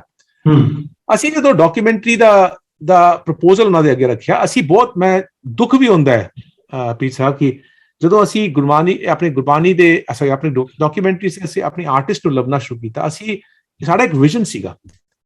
ਅਸੀਂ ਕਹਿ ਰਹੇ ਸੀ ਕੀਰਤਨ ਤੁਸੀਂ ਪਾ ਲਓ, ਜਿਸ ਤਰ੍ਹਾਂ ਕੀਰਤਨ ਅੱਜ ਗੁਰਦੁਆਰੇ 'ਚ ਹੁੰਦਾ ਹੈ, 3 ਬੰਦੇ ਜੱਥੇ ਬੈਠੇ ਹੋਏ ਨੇ, ਉਹਨਾਂ ਦੇ ਨਾਲ ਇੱਕ ਹਾਰਮੋਨੀਅਮ ਹੈ, ਇੱਕ ਤਬਲਾ ਹੈ, ਤੇ ਗੁਰੂ ਨਾਨਕ ਸਾਹਿਬ ਦੇ ਨਾ ਹਾਰਮੋਨੀਅਮ ਨਾਲ ਚੱਲੇ ਤੇ ਨਾ ਤਬਲੇ ਨਾਲ ਚੱਲੇ, 2 ਸ਼ਖਸ ਚੱਲੇ, ਉਹ ਪਰਕਸ਼ਨ ਇੰਸਟਰੂਮੈਂਟ ਲੈ ਕੇ ਚੱਲਣਗੇ ਨਹੀਂ। ਤੇ ਉਹ ਚੱਲੇ ਨੇ ਤੇ ਉਹਨਾਂ ਨੇ ਜੋ ਉਹਨਾਂ ਦੀ ਫੀਲਿੰਗ ਸੀ ਅਸੀਂ ਉਸਨੂੰ ਦਿਖਾਣਾ ਚਾਹੁੰਦੇ, ਤੇ ਅਸੀਂ ਕਿਹਾ ਕਿ ਸਾਨੂੰ ਇਹੋ ਜਿਹਾ ਆਰਟਿਸਟ ਚਾਹੀਦੇ ਨੇ ਸਿੰਗ ਕਰਨ ਵਾਲੇ, ਜਿਨ੍ਹਾਂ ਦੇ ਅੱਗੇ ਅਗਰ ਤੁਸੀਂ ਹਾਰਮੋਨੀਅਮ ਹਟਾ ਦਿਓ ਫਿਰ ਵੀ ਆਵਾਜ਼ ਵਿੱਚ ਦਮ ਰਹੇਗਾ। ਸਭ ਤੋਂ ਵੱਡੀ ਇਹ ਗੱਲ ਸੀ ਸਾਡੀ ਰਿਕੁਆਇਰਮੈਂਟ, ਤੇ ਸਾਨੂੰ ਬੜੇ ਘੱਟ ਲੋਕ ਮਿਲੇ, ਬਹੁਤ ਘੱਟ ਲੋਕ ਮਿਲੇ। ਮੈਂ ਤੁਹਾਨੂੰ ਇੰਨਾ ਵੀ ਕਹਾਂਗਾ, ਅਸੀਂ 1-2 ਸ਼ਖਸਾਂ ਨਾਲ ਰਿਕਾਰਡਿੰਗ ਕਰਕੇ ਅੱਧੇ ਤੱਕ ਪਹੁੰਚ ਕੇ ਪੈਸੇ ਦੇ ਕੇ ਅਸੀਂ ਚੀਜ਼ ਨੂੰ ਵਿਡਰਾ ਕਰ ਲਿਆ, ਕਿਉਂਕਿ ਉਹ ਲੜਕ ਗਏ। ਪੈਸੇ ਦੀ ਗੱਲ ਨਹੀਂ ਹੈ ਇੱਥੇ ਇੱਕ ਫਰੇਮਵਰਕ ਦੀ ਹੈ, ਉਹ ਲੁੜਕ ਗਏ। ਉਹ ਕਿਤੇ ਵੱਡੇ ਗਾਇਕ ਸਨ, ਬਟ ਉਹ ਹਾਰਮੋਨੀਅਮ ਦੇ ਬਿਨਾ ਸਾਡੇ ਸਿੱਖ ਜਗਤ ਦੇ ਬੜੇ ਘੱਟ ਲੋਕ ਗਾ ਸਕਦੇ ਨੇ। ਤੇ ਸਤਿੰਦਰ ਨੇ ਉਸ ਚੀਜ਼ ਨੂੰ ਬਹੁਤ ਹੀ ਚੰਗੀ ਤਰ੍ਹਾਂ ਉਸਨੇ ਉਸਨੂੰ ਨਿਭਾਇਆ ਹੈ, ਔਰ ਇੱਕ ਬੜਾ ਯੰਗ ਮੁੰਡਾ ਹੈ, ਉਸਨੇ ਬਹੁਤ ਚੰਗਾ ਕੰਮ ਕੀਤਾ। ਲੇਕਿਨ ਸਲੀਮਾ ਦੀ ਮੈਂ ਗੱਲ ਕਰ ਰਿਹਾ, ਅਸੀਂ ਜਦੋਂ ਆਪਣੀ ਫੀਮੇਲ ਵਰਲਡ ਦੇ ਫੀਮੇਲ ਐਸਪੈਕਟ ਦੇ ਅੰਦਰ ਸਿੱਖ ਜਗਤ ਦੇ ਅੰਦਰ ਲੱਭਣਾ ਸ਼ੁਰੂ ਕੀਤਾ ਸਿੰਗਰਸ ਨੂੰ, ਦੁੱਖ ਦੀ ਗੱਲ ਹੈ ਕੋਈ ਨਹੀਂ ਮਿਲਿਆ। ਜੋ ਮਿਲੇ ਨੇ ਉਹ ਕੀਰਤਨ ਕਰਨ ਵਾਲੇ ਨੇ, ਲੇਕਿਨ ਤੁਸੀਂ ਵਾਜਾ ਹਟਾ ਦਿਓ ਕੋਈ ਨਹੀਂ ਗਾ ਸਕਦਾ। ਔਰ ਗਾ ਰਹੇ ਨੇ ਤੇ ਅਗਰ ਮਾਡਰਨ ਤਰੀਕੇ ਨਾਲ ਗਾ ਰਹੇ, ਜੋ ਸਾਨੂੰ ਚਾਹੀਦਾ ਨਹੀਂ, ਅਸੀਂ ਵੌਇਸ ਨੂੰ ਟ੍ਰੀਟ ਨਹੀਂ ਕਰਨਾ, ਜੋ ਵੌਇਸ ਹੈ ਨੈਚੁਰਲ ਰਹੇਗੀ। ਤੇ ਲੱਭਦੇ ਸਾਨੂੰ ਪਾਕਿਸਤਾਨ ਦੇ ਅੰਦਰ ਸਲੀਮਾ ਦੀ ਆਵਾਜ਼ ਮਿਲੀ, ਔਰ ਸਲੀਮਾ ਨੂੰ ਅਸੀਂ ਫਿਰ ਕਿਹਾ, ਲੇਕਿਨ ਸਲੀਮਾ ਨੂੰ ਅਸੀਂ ਕਿਹਾ ਕਿ ਸਲੀਮਾ ਸਾਨੂੰ ਪੂਰੇ ਦੇ ਪੂਰੇ 37 ਦੇ ਕਰੀਬ ਮਿਸ਼ਰਿਤ ਰਾਗ ਮਿਲਾ ਕੇ ਗੁਰੂ ਨਾਨਕ ਸਾਹਿਬ ਦੇ ਰਾਗ ਆਉਂਦੇ ਨੇ, ਜਿਨ੍ਹਾਂ ਦੇ ਅੰਦਰ ਉਹਨਾਂ ਨੇ ਬਾਣੀ ਲਿਖੀ ਹੈ, ਤੇ ਸਾਨੂੰ ਉਹਨਾਂ ਰਾਗਾਂ ਦੇ ਅੰਦਰ ਹੀ ਤੁਹਾਨੂੰ ਗਾਣਾ ਪਏਗਾ। ਤੇ ਉਹ ਕਹਿੰਦੀ ਕਿ ਸਾਨੂੰ ਤੇ ਰਾਗ ਹੀ ਨਹੀਂ ਪਤਾ, ਉਹ ਸਾਰੇ ਗੌੜੀ ਗੁਆਰੇਰੀ, ਮੈਨੂੰ ਤੇ ਗੌੜੀ ਔਰ ਗੁਆਰੇਰੀ ਦਾ ਮਿਸ਼ਰਤ ਮੈਨੂੰ ਨਹੀਂ ਪਤਾ। ਫਿਰ ਗੱਲ ਆਉਂਦੀ ਹੈ, ਫਿਰ ਤੁਸੀਂ ਸਾਨੂੰ 1 ਸਾਲ ਲੱਗਿਆ, ਅਸੀਂ ਕ੍ਰਾਸ ਬਾਰਡਰ ਟ੍ਰੇਨਿੰਗ ਕਰਵਾਈ ਹੈ ਸਲੀਮਾ ਦੀ। ਸਤਿੰਦਰ ਜਿਹੜੇ ਉਹਨਾਂ ਦੇ ਉਸਤਾਦ ਸੀਗੇ, ਜਿਨ੍ਹਾਂ ਨੇ ਭਗਤਾਂ ਦੀ ਬਾਣੀ ਗਾਈ ਹੈ ਸਾਡੀ ਡਾਕੂ ਸੀਰੀਜ਼ ਦੇ ਅੰਦਰ, ਅਨਫੋਰਚੂਨੇਟਲੀ ਉਹਨਾਂ ਦੀ ਡੈਥ ਹੋ ਗਈ ਹੈ। ਤੇ ਉਹਨਾਂ ਨੇ ਉਹ ਹਿੰਦੂ ਨੇ, ਉਹਨਾਂ ਨੇ ਸਤਿੰਦਰ ਨੂੰ ਸਿਖਾਇਆ, ਔਰ ਉਸ ਤੋਂ ਬਾਅਦ ਸਤਿੰਦਰ ਨੇ ਇੱਕ ਮੁਸਲਮਾਨ ਨੂੰ ਸਿਖਾਇਆ, ਰਾਈਟ। ਇਹ ਬਿਊਟੀ ਹੈ ਇਸ ਡਾਕੂ ਸੀਰੀਜ਼। 1 ਸਾਲ ਲੱਗਿਆ ਓਵਰ ਦੀ ਇੰਟਰਨੈਟ ਟ੍ਰੇਨਿੰਗ ਚਲਦੀ ਰਹੀ ਹੈ। ਜਦੋਂ ਸਲੀਮਾ ਤਿਆਰ ਹੋਈ ਹੈ ਤਾਂ ਤੱਕ ਕੋਵਿਡ ਦੇ এনवायरमेंट ਦੇ ਅੰਦਰ ਅਸੀਂ ਉਹਦੇ ਘਰ ਦੇ ਅੰਦਰ ਹੀ, ਕੋਈ ਸਟੂਡੀਓ ਦੇ ਅੰਦਰ ਨਹੀਂ, ਕੋਈ ਸਟੂਡੀਓ ਰਿਕਾਰਡਿੰਗ ਨਹੀਂ ਹੈ, ਗੱਦੇ ਗੁੱਦੇ ਲਾ ਕੇ ਇੱਕ ਸਟੂਡੀਓ ਬਣਾ ਕੇ ਅਸੀਂ ਘਰ ਦੇ ਅੰਦਰ ਹੀ ਰਿਕਾਰਡਿੰਗ ਉਹਦੀ ਕੀਤੀ ਹੈ। ਕਹਿਣ ਦਾ ਮਤਲਬ ਇਸ ਇਤਨੀ ਮਿਹਨਤ ਕੀਤੀ ਹੈ ਇਸ ਕਰਕੇ ਕਿਉਂਕਿ ਉਹ ਸਾਡੀ ਰੂਹ ਨੂੰ ਰਿਪਰੈਜ਼ੈਂਟ ਕਰ ਰਹੀ ਹੈ। ਹੁਣ ਗੱਲ ਇਹ ਆਉਂਦੀ ਹੈ, ਇਹ ਤੇ ਪਹਿਲਾ ਜਵਾਬ ਹੋਇਆ ਪਹਿਲੇ ਪੜਾਅ ਦਾ, ਕਿ ਅਸੀਂ ਗੁਰੂ ਨਾਨਕ ਸਾਹਿਬ ਦੇ ਕੰਪੈਨੀਅਨ ਭਾਈ ਮਰਦਾਨਾ ਨੂੰ ਇੱਕ ਪੂਰਾ ਇੱਕ ਇੰਪੋਰਟੈਂਸ ਦੇਣਾ ਚਾਹੁੰਦੇ ਸੀ, ਕਿ ਇਸ ਕਰਕੇ ਅਸੀਂ ਇਤਨੀ ਮਿਹਨਤ ਕੀਤੀ ਹੈ। ਕਿਉਂਕਿ ਤੁਸੀਂ ਅੱਗੇ ਤੇ ਦੇਖ ਲਿਆ, ਅੱਧਾ ਐਪੀਸੋਡ ਹੈ, ਉਹਦੇ ਪਿੱਛੇ ਕੀ ਹੋਇਆ ਹੈ। ਭਾਈ ਮਰਦਾਨਾ ਦੀ ਜਿਹੜੀ ਲੈਗੇਸੀ ਜੋ ਲੱਗੇ, ਇੱਕ ਕੁੜੀ ਲੈ ਕੇ ਆ ਰਹੀ ਹੈ, ਉਸਦੀ ਆਵਾਜ਼ ਵਿੱਚ ਅਸੀਂ ਖੜਾ ਕਰਨਾ ਚਾਹੁੰਦੇ ਹਾਂ। ਕਿਤਨੀ ਟ੍ਰੇਨਿੰਗ ਹੋਈ ਹੈ 1 ਸਾਲ ਦੀ ਇਸਦੇ ਪਿੱਛੇ, ਇਹ ਵੀ ਤੁਸੀਂ ਸੋਚੋ ਨਾ। ਅੱਜ ਫਕਰ ਹੈ ਸਾਨੂੰ ਕਿ ਐਲੀਗਰੀ ਟੈਪਿਸਟਰੀ ਗੁਰੂ ਨਾਨਕ ਦੇ ਟਰੈਵਲਸ ਦੇ ਜ਼ਰੀਏ ਅੱਜ ਅਗਰ ਸਲੀਮਾ ਚਾਵੇ तो कह सकती है कि पहली पाकिस्तानी मुस्लिम लेडी है 70 साल तो बाद जिन्हें गुरु नानक साहब के सारे रागां दे अंदर ਨਿਰਧਾਰਿਤ ਰਾਗਾਂ ਦੇ ਅੰਦਰ ਸ਼ਬਦ ਗਾਇਨ ਕੀਤਾ ਹੈ। ਬਿਲਕੁਲ, ਇਹ ਹੈਗਾ ਅਟਰੀਬਿਊਟ ਟੂ ਭਾਈ ਮਰਦਾਨਾ, ਰਾਈਟ। ਹੁਣ ਗੱਲ ਆਉਂਦੀ ਹੈ, ਤੁਸੀਂ ਦੂਜਾ ਪੜਾਵ ਜਿਹੜਾ ਇਸ ਕੁਐਸਚਨ ਦਾ ਦੂਜਾ ਚੀਜ਼ ਜੋ ਪੁੱਛੀ ਹੈ ਕਿ ਤੁਸੀਂ ਦਿਖਾਉਂਦੇ ਹੋ ਇੱਕ ਕਲਚਰ, ਇੱਕ ਸੁਸਾਇਟੀ ਦੇ ਬਾਰੇ ਚ, ਦੂਜੇ ਫੇਥਸ ਦੇ ਬਾਰੇ ਚ, ਫਿਰ ਕਰਦੇ ਕਰਦੇ ਤੁਸੀਂ ਆਉਂਦੇ ਹੋ ਗੁਰਦੁਆਰੇ ਦੇ ਉੱਤੇ। ਮੈਂ ਤਾਂ ਪਹਿਲੇ ਤੁਹਾਨੂੰ ਕਹਿ ਚੁੱਕਿਆ, ਗੁਰੂ ਨਾਨਕ ਸਾਹਿਬ ਨੂੰ ਅੱਜ ਅਗਰ ਤੁਸੀਂ ਸਮਝਣਾ ਹੈ ਤੇ ਸਿੱਖ ਜਗਤ ਦੇ ਅੰਦਰ ਤਾਂ ਤੁਸੀਂ ਗੁਰਦੁਆਰੇ ਜਾ, ਤੁਸੀਂ ਉਜੈਨ ਚਲੇ ਜਾਓ, ਚਲੋ ਸ਼ਿਪਰਾ ਦਰਿਆ ਦੇ ਲਾਗੇ ਗੁਰਦੁਆਰਾ ਬਣਿਆ ਹੋਇਆ ਹੈ। ਤੁਸੀਂ ਐਜ਼ ਅ ਸਿੱਖ ਜਾਓਗੇ ਤਾਂ ਤੁਸੀਂ ਪਹਿਲਾਂ ਗੁਰਦੁਆਰੇ ਆਪਣਾ, ਮੈਨੂੰ ਕੋਈ ਗੁਰਦੁਆਰੇ ਦੇ ਅਗੇਂਸਟ ਕੁਝ ਮੈਂ ਨਹੀਂ ਬੋਲ ਰਿਹਾ, ਮੈਂ ਐਜ਼ ਅ ਸਿੱਖ ਗੁਰਦੁਆਰੇ ਨੂੰ ਰਿਸਪੈਕਟ ਕਰਨਾ, ਲੇਕਿਨ ਮੈਂ ਇਹ ਕਹਿ ਰਿਹਾ ਕਿ ਗੁਰਦੁਆਰੇ ਇੱਕ ਮੈਮੋਰੀਅਲ ਨੇ ਮੇਰੇ ਵਾਸਤੇ। ਬਿਲਕੁਲ, ਆਸਥਾ में रखना, लेकिन ਉਹ ਜਿੱਥੇ ਜ਼ਮੀਨ ਮਿਲੀ ਅੱਜ 15 ਸਾਲ ਪਹਿਲਾਂ ਅਗਰ ਉਜੈਨ ਵਿੱਚ ਤੇ ਉੱਥੇ ਗੁਰਦੁਆਰਾ ਬਣਿਆ ਤੇ ਤੁਸੀਂ ਅੱਜ ਜਾਓ ਤੇ ਅੱਜ ਕੀ ਹੈ, ਬੋਰਡ ਦੇ ਉੱਤੇ ਲਿਖਿਆ ਗੁਰੂ ਨਾਨਕ ਸਾਹਿਬ ਇੱਥੇ ਆਏ ਸਨ, ਤੁਸੀਂ ਅੰਦਰ ਜਾਓ ਤੇ ਸੰਗਤ ਨੂੰ ਇਹੀ ਦੱਸਿਆ ਤੇ ਗੁਰੂ ਨਾਨਕ ਸਾਹਿਬ ਇੱਥੇ ਆਏ ਸਨ। ਨਹੀਂ, ਗੁਰੂ ਨਾਨਕ ਸਾਹਿਬ ਉੱਥੇ ਤੇ ਨਹੀਂ ਆਏ ਸਨ, ਗੁਰਦੁਆਰਾ ਤੇ ਸੀਗਾ ਹੀ ਨਹੀਂ। ਜ਼ਮੀਨ ਤੁਹਾਨੂੰ 15 ਸਾਲ ਪਹਿਲੇ ਮਿਲੀ ਹੈ, ਤੁਸੀਂ ਇੱਕ ਮੈਮੋਰੀਅਲ ਬਣਾਇਆ ਹੈ, ਮੈਂ ਉਸ ਨੂੰ ਪੂਰੀ ਰਿਸਪੈਕਟ ਦੇਣਾ। ਲੇਕਿਨ ਗੁਰੂ ਨਾਨਕ ਸਾਹਿਬ ਆਏ ਸਨ ਜਿੱਥੇ ਭਰਤਰੀ ਨਾਥ ਯੋਗੀ ਉਹ ਜਿਹੜੀ ਗੁਫਾਵਾਂ 'ਚ ਰਹਿੰਦੇ ਸਨ, ਉਹਨਾਂ ਦੇ ਨਾਲ ਉੱਥੇ ਵਾਰਤਾਲਾਪ ਹੋਈ ਸੀਗੀ। ਤੇ ਗੱਲ ਤੇ ਫਿਰ ਗੁਰੂ ਨਾਨਕ ਸਾਹਿਬ ਨੂੰ ਸਮਝਣਾ ਤੇ ਫਿਰ ਤੁਹਾਨੂੰ ਉਹ ਗੁਫਾ ਵਿੱਚ ਜਾਣਾ ਪਏਗਾ ਨਾ, ਉੱਥੋਂ ਸ਼ੁਰੂ ਕਰਨਾ ਪਏਗਾ ਨਾ। ਫਿਰ ਉੱਥੋਂ ਦਾ এনवायरमेंट ਕੀ ਸੀਗਾ, ਉਹ ਨਾਥ ਯੋਗੀ ਕੌਣ ਨੇ? ਤੁਸੀਂ ਅੱਜ ਅਸੀਂ ਸਾਰਿਆਂ ਨੂੰ ਦੇਖੋ ਗੁਰੂ ਨਾਨਕ ਸਾਹਿਬ ਦੇ, ਤੁਸੀਂ ਫਿਰ ਗੱਲ ਮੈਂ ਇੱਕ ਸ਼ਬਦ ਦੇ ਥਰੂ ਹੀ ਮੈਂ ਗੱਲ ਨੂੰ ਮੁਕਾਉਣ ਦੀ ਕੋਸ਼ਿਸ਼ ਕਰਨਾ ਕਿ ਪਹਿਲੇ ਸਟਰਕਚਰ ਸਾਡਾ ਇਹ ਆਂਦਾ ਹੈ, ਅਸੀਂ ਉਹਨਾਂ ਥਾਵਾਂ ਤੇ ਜਾਵਾਂਗੇ ਜਿੱਥੇ ਗੁਰੂ ਨਾਨਕ ਸਾਹਿਬ ਗਏ ਸਨ, ਉਸ ਦੇ ਨੈਰੇਟਿਵ ਦੇ ਥਰੂ ਅਸੀਂ ਨੈਰੇਟਿਵ ਨੂੰ ਬੰਨਣਾ ਸ਼ੁਰੂ ਕਰਾਂਗੇ, ਉੱਥੇ ਦੇ ਕਲਚਰ ਨੂੰ ਸਮਝਾਂਗੇ, ਉੱਥੇ ਜੀਓਗ੍ਰਾਫੀ ਨੂੰ ਸਮਝਾਂਗੇ, ਕਰਦੇ ਕਰਦੇ ਫਿਰ ਗੁਰਬਾਣੀ ਨੂੰ ਸਮਝਾਂਗੇ, ਫਿਰ ਅਸੀਂ ਐਂਡ ਵਿੱਚ ਜ਼ਿਕਰ ਕਰਾਂਗੇ ਕਮਿਊਨਿਟੀ ਨੇ ਇੱਥੇ ਇੱਕ ਗੁਰਦੁਆਰਾ ਬਣਾਇਆ। ਫਿਰ ਗੱਲ ਤੁਹਾਨੂੰ ਇਹ ਸ਼ਾਇਦ ਇੰਟਰਸਟਿੰਗ ਲੱਗੇਗੀ, ਜਦੋਂ ਅਸੀਂ ਬਿਹਾਰ ਵੱਲ ਜਾਵਾਂਗੇ, ਅਸੀਂ ਤੇ ਗੁਰੂ ਨਾਨਕ ਸਾਹਿਬ ਦਾ ਕੰਮ ਕਰ ਰਹੇ ਹਾਂ। ਮੈਂ ਐਜ਼ ਅ ਪ੍ਰਾਊਡ ਖਾਲਸਾ ਸਿੱਖ ਹਾਂ, ਲੇਕਿਨ ਗੁਰੂ ਨਾਨਕ ਸਾਹਿਬ ਦਾ ਕੰਮ ਕਰਦੇ ਵਕਤ ਮੈਂ ਆਪਣੀ ਖਾਲਸਾ ਦੀ ਹੈਟ ਨਹੀਂ ਪਾ ਸਕਦਾ ਸਿਰਫ, ਮੈਨੂੰ ਤੇ ਫਿਰ ਉਹ ਉਦਾਸੀਨ ਨੂੰ ਵੀ ਉਤਨੀ ਹੀ ਰਿਸਪੈਕਟ ਦੇਣੀ ਪਏਗੀ ਜਿਹਨੇ ਗੁਰੂ ਨਾਨਕ ਨਾਮ ਲੇਵਾ ਦੇ ਅੰਦਰ ਉਸਨੇ ਵੀ ਕੁਝ ਕੀਤਾ। ਸਿੰਧ ਦੇ ਅੰਦਰ ਜਿਹੜੇ ਬੈਠੇ ਨੇ ਉਹਨਾਂ ਨੂੰ ਵੀ ਮੈਂ ਉਤਨੀ ਰਿਸਪੈਕਟ ਦੇਵਾਂਗਾ, ਹੈ ਨਾ। ਤੇ ਉਹਨਾਂ ਨੇ ਵੀ ਕੁਝ ਚੀਜ਼ਾਂ ਬਣਾਈਆਂ ਨੇ, ਫਿਰ ਅਸੀਂ ਉੱਥੇ ਉਹਨਾਂ ਨੂੰ ਵੀ ਜ਼ਿਕਰ ਕਰਾਂਗੇ। ਕਿਸੇ ਨੂੰ ਚੰਗਾ ਲੱਗੇ ਜਾਂ ਨਾ ਲੱਗੇ, ਗੁਰੂ ਨਾਨਕ ਸਾਹਿਬ ਦੇ ਕੰਮ ਵਿੱਚ ਇਸ ਤਰ੍ਹਾਂ ਹੈਗਾ, ਨਾਨਕ ਨਾਮ ਲੇਵਾ ਸੰਗਤ ਵਾਸਤੇ। ਤੇ ਗੱਲ ਇਹ ਆਂਦੀ ਹੈ, ਇਸ ਨੂੰ ਮੁਕਾਉਣ ਵਾਸਤੇ ਗੁਰਬਾਣੀ ਦੇ ਤੁਕ ਨਾਲ ਹੀ ਅਸੀਂ ਮੁਕਾਵਾਂਗੇ। ਗੁਰੂ ਨਾਨਕ ਸਾਹਿਬ ਦਾ ਫਲਸਫਾ ਕੀ ਸੀਗਾ? ਦੇਖੋ ਅੱਜ ਅਸੀਂ ਹਰ ਚੀਜ਼ ਦੇ ਅੰਦਰ ਕਹਿੰਦੇ ਆ ਮਾਈਨ is better than yours. Guru Nanak Sahib ਤੋਂ ਇੱਕ ਸਿੰਪਲ ਜੀ ਗੱਲ ਕਰ ਰਹੇ ਆ, 6 ਘਰ 6 ਗੁਰ 6 ਉਪਦੇਸ਼। ਜਿਹੜਾ ਦਰਸ਼ਨ ਸ਼ਾਸਤਰ ਹੈ 6 ਫਲਸਫੇ ਹਨ, ਯੋਗ, ਮੀਮਾਂਸਾ, ਵੇਦਾਂਤ, ਸਾਂਖਿਆ, ਇਹ ਸਾਡੇ ਇੰਡੀਅਨ ਟ੍ਰੈਡੀਸ਼ਨ ਦੇ 6 ਫਲਸਫੇ ਸਨ ਜੀ। ਉਹ ਕਹਿੰਦੇ ਨੇ 6 ਘਰ 6 ਫਲਸਫੇ, ਘਰ ਫਲਸਫੇ ਹੋ ਗਏ, 6 ਗੁਰ ਉਹਨਾਂ ਦੇ 6 ਗੁਰੂ ਨੇ ਉਹਨਾਂ ਫਲਸਫਿਆਂ ਦੇ, 6 ਉਪਦੇਸ਼ 6 ਉਹਨਾਂ ਦੇ ਦਰਸ਼ਨ ਪਾਠ ਨੇ ਜੀ। ਫਿਰ ਉਹ ਕਹਿੰਦੇ 6 ਘਰ 6 ਗੁਰ 6 ਉਪਦੇਸ਼, ਗੁਰ ਏਕੋ ਵੇਸ ਅਨੇਕ। ਗੁਰੂਆਂ ਦਾ ਗੁਰੂ ਇੱਕੋ ਹੀ ਹੈ, ਵੇਸ ਅਨੇਕ। ਫਿਰ ਉਹ ਕਹਿੰਦੇ ਨੇ ਬਾਬਾ ਜੇ ਘਰ ਕਰਤੇ ਕੀਰਤ ਹੋਏ ਸੋ ਘਰ ਰਾਖ ਵਡਾਇਤ ਹੋਏ।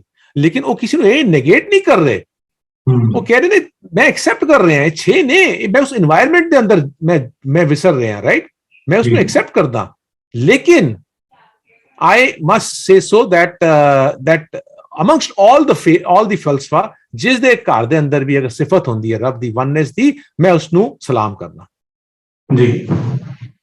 ਤੇ ਗੱਲ ਉਹੀ ਹੈ ਨਾ, ਫਿਰ ਤੁਹਾਨੂੰ ਉਹੀ ਫਲਸਫਾ ਲੈਣਾ ਪਏਗਾ, ਤੁਹਾਨੂੰ ਹਰ ਕਿਸੇ ਨੂੰ ਰਿਸਪੈਕਟ ਦੇਣੀ ਪਏਗੀ, ਹਰ ਫਲਸਫੇ ਨੂੰ ਸਮਝਣਾ ਪਏਗਾ, ਚਾਹੇ ਜੈਨ ਹੋਵੇ, ਚਾਹੇ ਬੋਧੀ ਹੋਵੇ, ਚਾਹੇ ਮੁਸਲਮਾਨ ਹੋਵੇ, ਚਾਹੇ ਸ਼ੀਆ ਹੋਵੇ, ਚਾਹੇ ਸੁੰਨੀ ਹੋਵੇ, ਚਾਹੇ ਜੋਗੀ ਹੋਵੇ, ਉਹਨਾਂ ਨੂੰ ਸਮਝਾਂਗੇ ਅਸੀਂ, ਤਾਂ ਹੀ ਅਸੀਂ ਗੁਰੂ ਨਾਨਕ ਦੇ ਫਲਸਫੇ ਨੂੰ ਸਮਝਾਂਗੇ ਨਾ ਜੀ।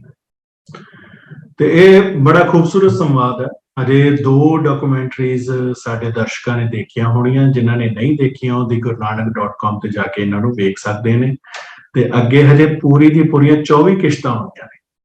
ਤੇ ਅਮਰਦੀਪ ਜੀ, ਮੈਨੂੰ ਲੱਗਦਾ ਹੈ ਕਿ ਇਸ ਦੇ ਨਾਲ ਨਾਲ ਅਸੀਂ ਸੰਵਾਦ ਕਰਦੇ ਰਵਾਂਗੇ। ਕਨਕਲੂਡਡ ਜੇ ਤੁਸੀਂ ਕੁਝ 2 ਸ਼ਬਦ ਸਾਡੇ ਦਰਸ਼ਕਾਂ ਨੂੰ ਕਹਿਣੇ ਹੋਣ।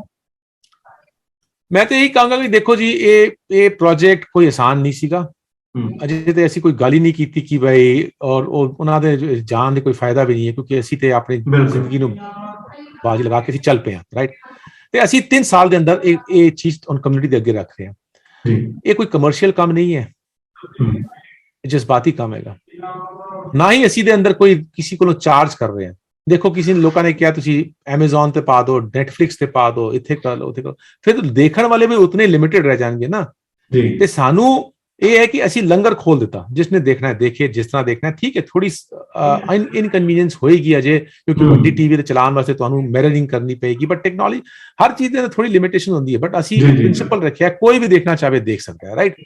ਹੁਣ ਤੁਸੀਂ ਜਦੋਂ ਇਸ ਤਰ੍ਹਾਂ ਕਰ ਦਿੱਤਾ ਇਤਨੇ ਵੱਡੇ ਪ੍ਰੋਜੈਕਟ ਨੂੰ, ਅੱਜ ਇੱਕ 1.5 ਘੰਟੇ ਦੀ ਪਿਕਚਰ ਬਣਦੀ ਹੈ ਤੇ ਕਰੋੜਾਂ 'ਚ ਬਣਦੀ ਹੈ, ਤੇ ਤੁਸੀਂ ਇਹ ਤੇ ਅੰਦਾਜ਼ਾ ਲਗਾ ਲਓ ਕਿਸ ਤਰ੍ਹਾਂ ਇੱਕ ਪ੍ਰੋਜੈਕਟ ਬਣਿਆ ਹੋਏਗਾ।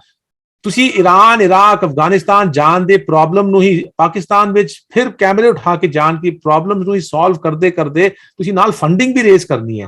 ਔਰ ਜਦੋਂ ਫੰਡਿੰਗ ਦੇਣ ਵਾਲਾ ਉਹ ਕਹੇ ਕਿ ਤੇਰੇ ਕੋਲ ਉਸ ਨਾਲ ਗੱਲ ਹੋਵੇ, ਤੇ ਅਸੀਂ ਕਹਿ ਰਹੇ ਹਾਂ ਕਿ ਸਿਰਫ ਗੁਰੂ ਨਾਨਕ ਦੇ ਨਾਮ ਵਾਸਤੇ, ਸਿਰਫ ਪਿਆਰ ਵਾਸਤੇ ਤੂੰ ਫੰਡਿੰਗ ਦੇਣੀ ਹੈ। ਇਹ ਨਾ ਐਕਸਪੈਕਟ ਕਰੀ ਕਿ ਤੇਰਾ ਕੋਈ ਨਾਮ ਦੇ ਉੱਤੇ ਕੋਈ ਪਿੱਛੇ ਆ ਜਾਏਗਾ ਜਾਂ ਅੱਗੇ ਆ ਜਾਏਗਾ, ਔਰ ਨਾ ਹੀ ਤੇਰਾ ਕੋਈ ਰਿਟਰਨ ਔਨ ਇਨਵੈਸਟਮੈਂਟ ਹੈਗਾ ਕੋਈ। ਤੂੰ ਕਹੇ ਕਿ ਮੈਨੂੰ ਇਸ ਦੇ ਉੱਪਰ ਤੁਸੀਂ ਪ੍ਰੋਫਿਟ ਦੇ ਦਿਓ, ਕੋਈ ਪ੍ਰੋਫਿਟ ਨਹੀਂ ਹੈ। ਪ੍ਰੋਫਿਟ ਇਹੀ ਹੈ ਗੁਰੂ ਨਾਨਕ ਸਾਹਿਬ ਦਾ ਨੈਰੇਟਿਵ ਬਣ ਰਿਹਾ ਹੈ। ਤੇ ਸਿੱਧੀ ਜੀ ਗੱਲ ਹੈ, ਜਦੋਂ ਇਤਨਾ ਵੱਡਾ ਨੈਰੇਟਿਵ ਬਣੇਗਾ ਤੇ ਅੜਚਨਾ ਬਹੁਤ ਆਈਆਂ ਨੇ। ਹੁਣ ਸਾਨੂੰ ਜੋ ਲੋਕ ਦੇਖ ਰਹੇ ਨੇ, ਜਿਹਨਾਂ ਨੇ ਰਿਵਿਊ ਕੀਤਾ ਹੈ, ਉਹਨਾਂ ਨੇ ਸਾਨੂੰ ਪ੍ਰੇਰਿਤ ਕੀਤਾ ਹੈ ਕਿ ਤੁਸੀਂ ਇੱਥੇ ਇਸ ਡਾਕੂ ਸੀਰੀਜ਼ ਨੂੰ ਰੋਕ ਨਹੀਂ ਸਕਦੇ। ਹੁਣ ਤੁਸੀਂ ਚੱਲ ਪਏ ਹੋ, ਤੁਸੀਂ ਇੰਗਲਿਸ਼ ਵਿੱਚ ਇੱਕ ਚੀਜ਼ ਬਣਾ ਦਿੱਤੀ ਜੋ ਫਿਰ ਨਹੀਂ ਬਣਨੀ, ਬਿਲਕੁਲ। ਔਰ ਅਗਰ ਉਹ ਫਿਰ ਨਹੀਂ ਬਣਨੀ ਕਿਉਂਕਿ ਇਸ ਦੀ ਕੋਈ ਕਮਰਸ਼ੀਅਲ ਵੈਲਿਊ ਨਹੀਂ ਹੈ, ਤੇ ਫਿਰ ਨੈਰੇਟਿਵ ਦੀ ਵੈਲਿਊ ਹੈ, ਬਟ ਕਮਰਸ਼ੀਅਲ ਇਹ ਕੋਈ ਸ਼ਾਹਰੁਖ ਖਾਨ ਤੇ ਸਲਮਾਨ ਖਾਨ ਵਾਲੀ ਚੀਜ਼ ਨਹੀਂ ਹੈ। ਹਾਂ, ਹੌਲੇ ਹੌਲੇ ਲੋਕ ਸਮਝਣਗੇ। ਫਿਰ ਗੱਲ ਇਹ ਹੈ ਕਿ ਇਹ ਅਗਰ ਮਾਸਿਸ ਤੱਕ ਪਹੁੰਚਾਣੀ ਹੈ, ਤੇ ਇਹਨੂੰ ਇੰਗਲਿਸ਼ ਤੋਂ ਤੁਹਾਨੂੰ ਪੰਜਾਬੀ ਤੇ ਹਿੰਦੁਸਤਾਨੀ, ਹਿੰਦੀ, ਉਰਦੂ ਮਿਕਸ ਕਰਕੇ ਵੀ ਇਹਦੀ ਟ੍ਰਾਂਸਲੇਸ਼ਨ ਕਰਨੀ ਹੀ ਪਏਗੀ, ਤਾਂ ਹੀ ਮਾਸਿਸ ਤੱਕ ਜਾਏਗੀ। ਤੇ ਅਸੀਂ ਕਿਹਾ ਅਸੀਂ ਕਰਨ ਨੂੰ ਤਿਆਰ ਹਾਂ, ਲੇਕਿਨ ਕੋਈ ਵੀ ਚੀਜ਼ ਕਰਨ ਵਾਸਤੇ, ਲੰਗਰ ਵੀ ਅਗਰ ਬਣਾਉਣਾ ਹੋਵੇ ਤੇ ਲੰਗਰ ਵਾਸਤੇ ਘਿਓ, ਦਾਲ, ਚਾਵਲ ਵਾਸਤੇ ਪੈਸੇ ਚਾਹੀਦੇ ਹੁੰਦੇ ਨੇ ਨਾ ਜੀ।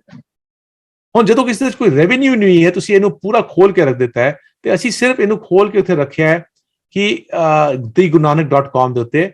ਔਰ ਅਸੀਂ YouTube ਤੇ ਇਸ ਕਰਕੇ ਨਹੀਂ ਅਜੇ ਪਾਇਆ, ਹਾਲਾਂਕਿ ਮੈਂ ਚਾਹੁੰਦਾ ਕਿ YouTube ਤੇ ਜਲਦੀ ਚਲਾ ਜਾਵੇ, ਲੇਕਿਨ YouTube ਤੇ ਪਾਉਣ ਦਾ ਮਤਲਬ ਇਹ ਹੈ ਕਿ ਸਾਨੂੰ, ਅਸੀਂ ਅਪੀਲ ਨਹੀਂ ਕਰ ਸਕਦੇ। ਇੱਕ ਜਗ੍ਹਾ ਤੇ ਪਾ ਕੇ ਤੁਸੀਂ ਉੱਥੇ ਦੇਖੋ, ਜਿਹਨੂੰ ਪਸੰਦ ਆਵੇ ਥੋੜਾ ਜਿਹਾ ਡੋਨੇਟ ਕਰੋ, ਥੋੜਾ ਜਿਹਾ ਆਪਣਾ ਹਿੱਸਾ ਪਾਓ, ਤਾਂ ਕਿ ਅਸੀਂ ਜਲਦੀ ਤੋਂ ਜਲਦੀ ਪੰਜਾਬੀ ਵਿੱਚ ਔਰ ਹਿੰਦੁਸਤਾਨੀ ਟ੍ਰਾਂਸਲੇਸ਼ਨ ਬਣਾ ਸਕੀਏ। ਜਿਸ ਤਰ੍ਹਾਂ ਹੀ ਜਿੰਨੀ ਜਲਦੀ ਚੀਜ਼ ਬਣੇਗੀ, ਉਤਨੀ ਜਲਦੀ ਇਸ ਨੂੰ ਅਸੀਂ ਇੱਕ ਵੈਬਸਾਈਟ ਤੋਂ ਉਠਾ ਕੇ YouTube ਵਿੱਚ ਪਾਵਾਂਗੇ ਜੀ।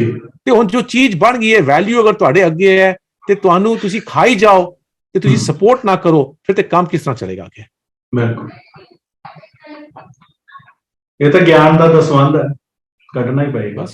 ਬਸ ਅਸੀਂ ਸੋਨੇ ਵਿੱਚ ਲਗਾ ਦੇਣੇ, ਅਸੀਂ ਸੰਗਮਰਮਰ ਵਿੱਚ ਲਗਾ ਦੇਣੇ ਆ, ਅਸੀਂ ਭਾਂਗੜਾ ਦੇਖਣ ਵਿੱਚ ਲਗਾ ਦੇਣੇ ਆ। ਅਗਰ ਅੱਜ US ਦੇ ਅੰਦਰ ਅਗਰ 5 ਬੰਦੇ ਅਗਰ ਪਰਿਵਾਰ ਦੇ ਪਿਕਚਰ ਦੇਖਣ ਚਲੇ ਜਾਣ ਹਾਲ ਦੇ ਅੰਦਰ, ਤੇ $150 ਦਾ ਖਰਚਾ ਹੈ ਜੀ।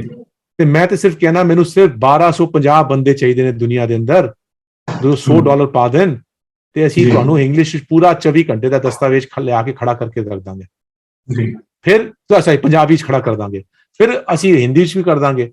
ਲੇਕਿਨ ਦੁੱਖ ਇਹ ਹੈ ਕਿ ਭਾਂਗੜੇ ਦੇ ਵਿੱਚੋਂ, ਦਾਰੂ ਦੇ ਵਿੱਚੋਂ, ਸੋਨੇ ਵਿੱਚੋਂ, ਸੰਗਮਰਮਰ ਤੋਂ ਇਲਾਵਾ ਇਸ ਪਾਸੇ ਕੋਈ $100 ਬੜੇ ਘੱਟ ਹੀ ਲੋਕ ਪਾਉਣ ਵਾਲੇ ਹਨ ਜੀ। ਨਹੀਂ ਪਾਉਣ ਵਾਲੇ ਹੋਣਗੇ, ਜ਼ਰੂਰ, ਯਕੀਨਨ ਪਾਉਣਗੇ। ਨਹੀਂ, ਇਤਨੀ ਦੂਰ ਪਹੁੰਚੇ ਆ ਅਸੀਂ, ਫੇਥ ਨਹੀਂ ਇਤਨੀ ਜਲਦੀ ਹਾਰਦੇ ਅਸੀਂ। ਮੈਂ ਤੇ ਬੜਾ ਖੜਦਾ ਹਾਂ। ਇਹ ਬਹੁਤ ਖੂਬਸੂਰਤ ਕੰਮ ਹੈ, ਤੇ ਇਹ ਜਿਉਂ-ਜਿਉਂ ਕੰਮ ਅੱਗੇ ਜਾਏਗਾ, ਤਿਉਂ-ਤਿਉਂ ਇਸ ਦਾ ਅਹਿਸਾਸ ਹੋਰ ਵਧੇਗਾ, ਤੇ ਸਾਰੀ ਗੱਲ ਭਾਵਨਾ ਚ ਹੁੰਦੀ ਹੈ। ਤੇ ਬਹੁਤ ਬਹੁਤ ਸ਼ੁਕਰੀਆ, ਤੁਸੀਂ ਸਾਡੇ ਦਰਸ਼ਕਾਂ ਨਾਲ ਅੱਜ ਗੱਲ ਕੀਤੀ ਆਪਣੀ ਫਿਲਮ ਬਾਰੇ, ਆਪਣੇ ਸਫ਼ਰ ਬਾਰੇ। ਬਹੁਤ ਬਹੁਤ ਧੰਨਵਾਦ। ਬਹੁਤ ਸ਼ੁਕਰੀਆ ਜੀ।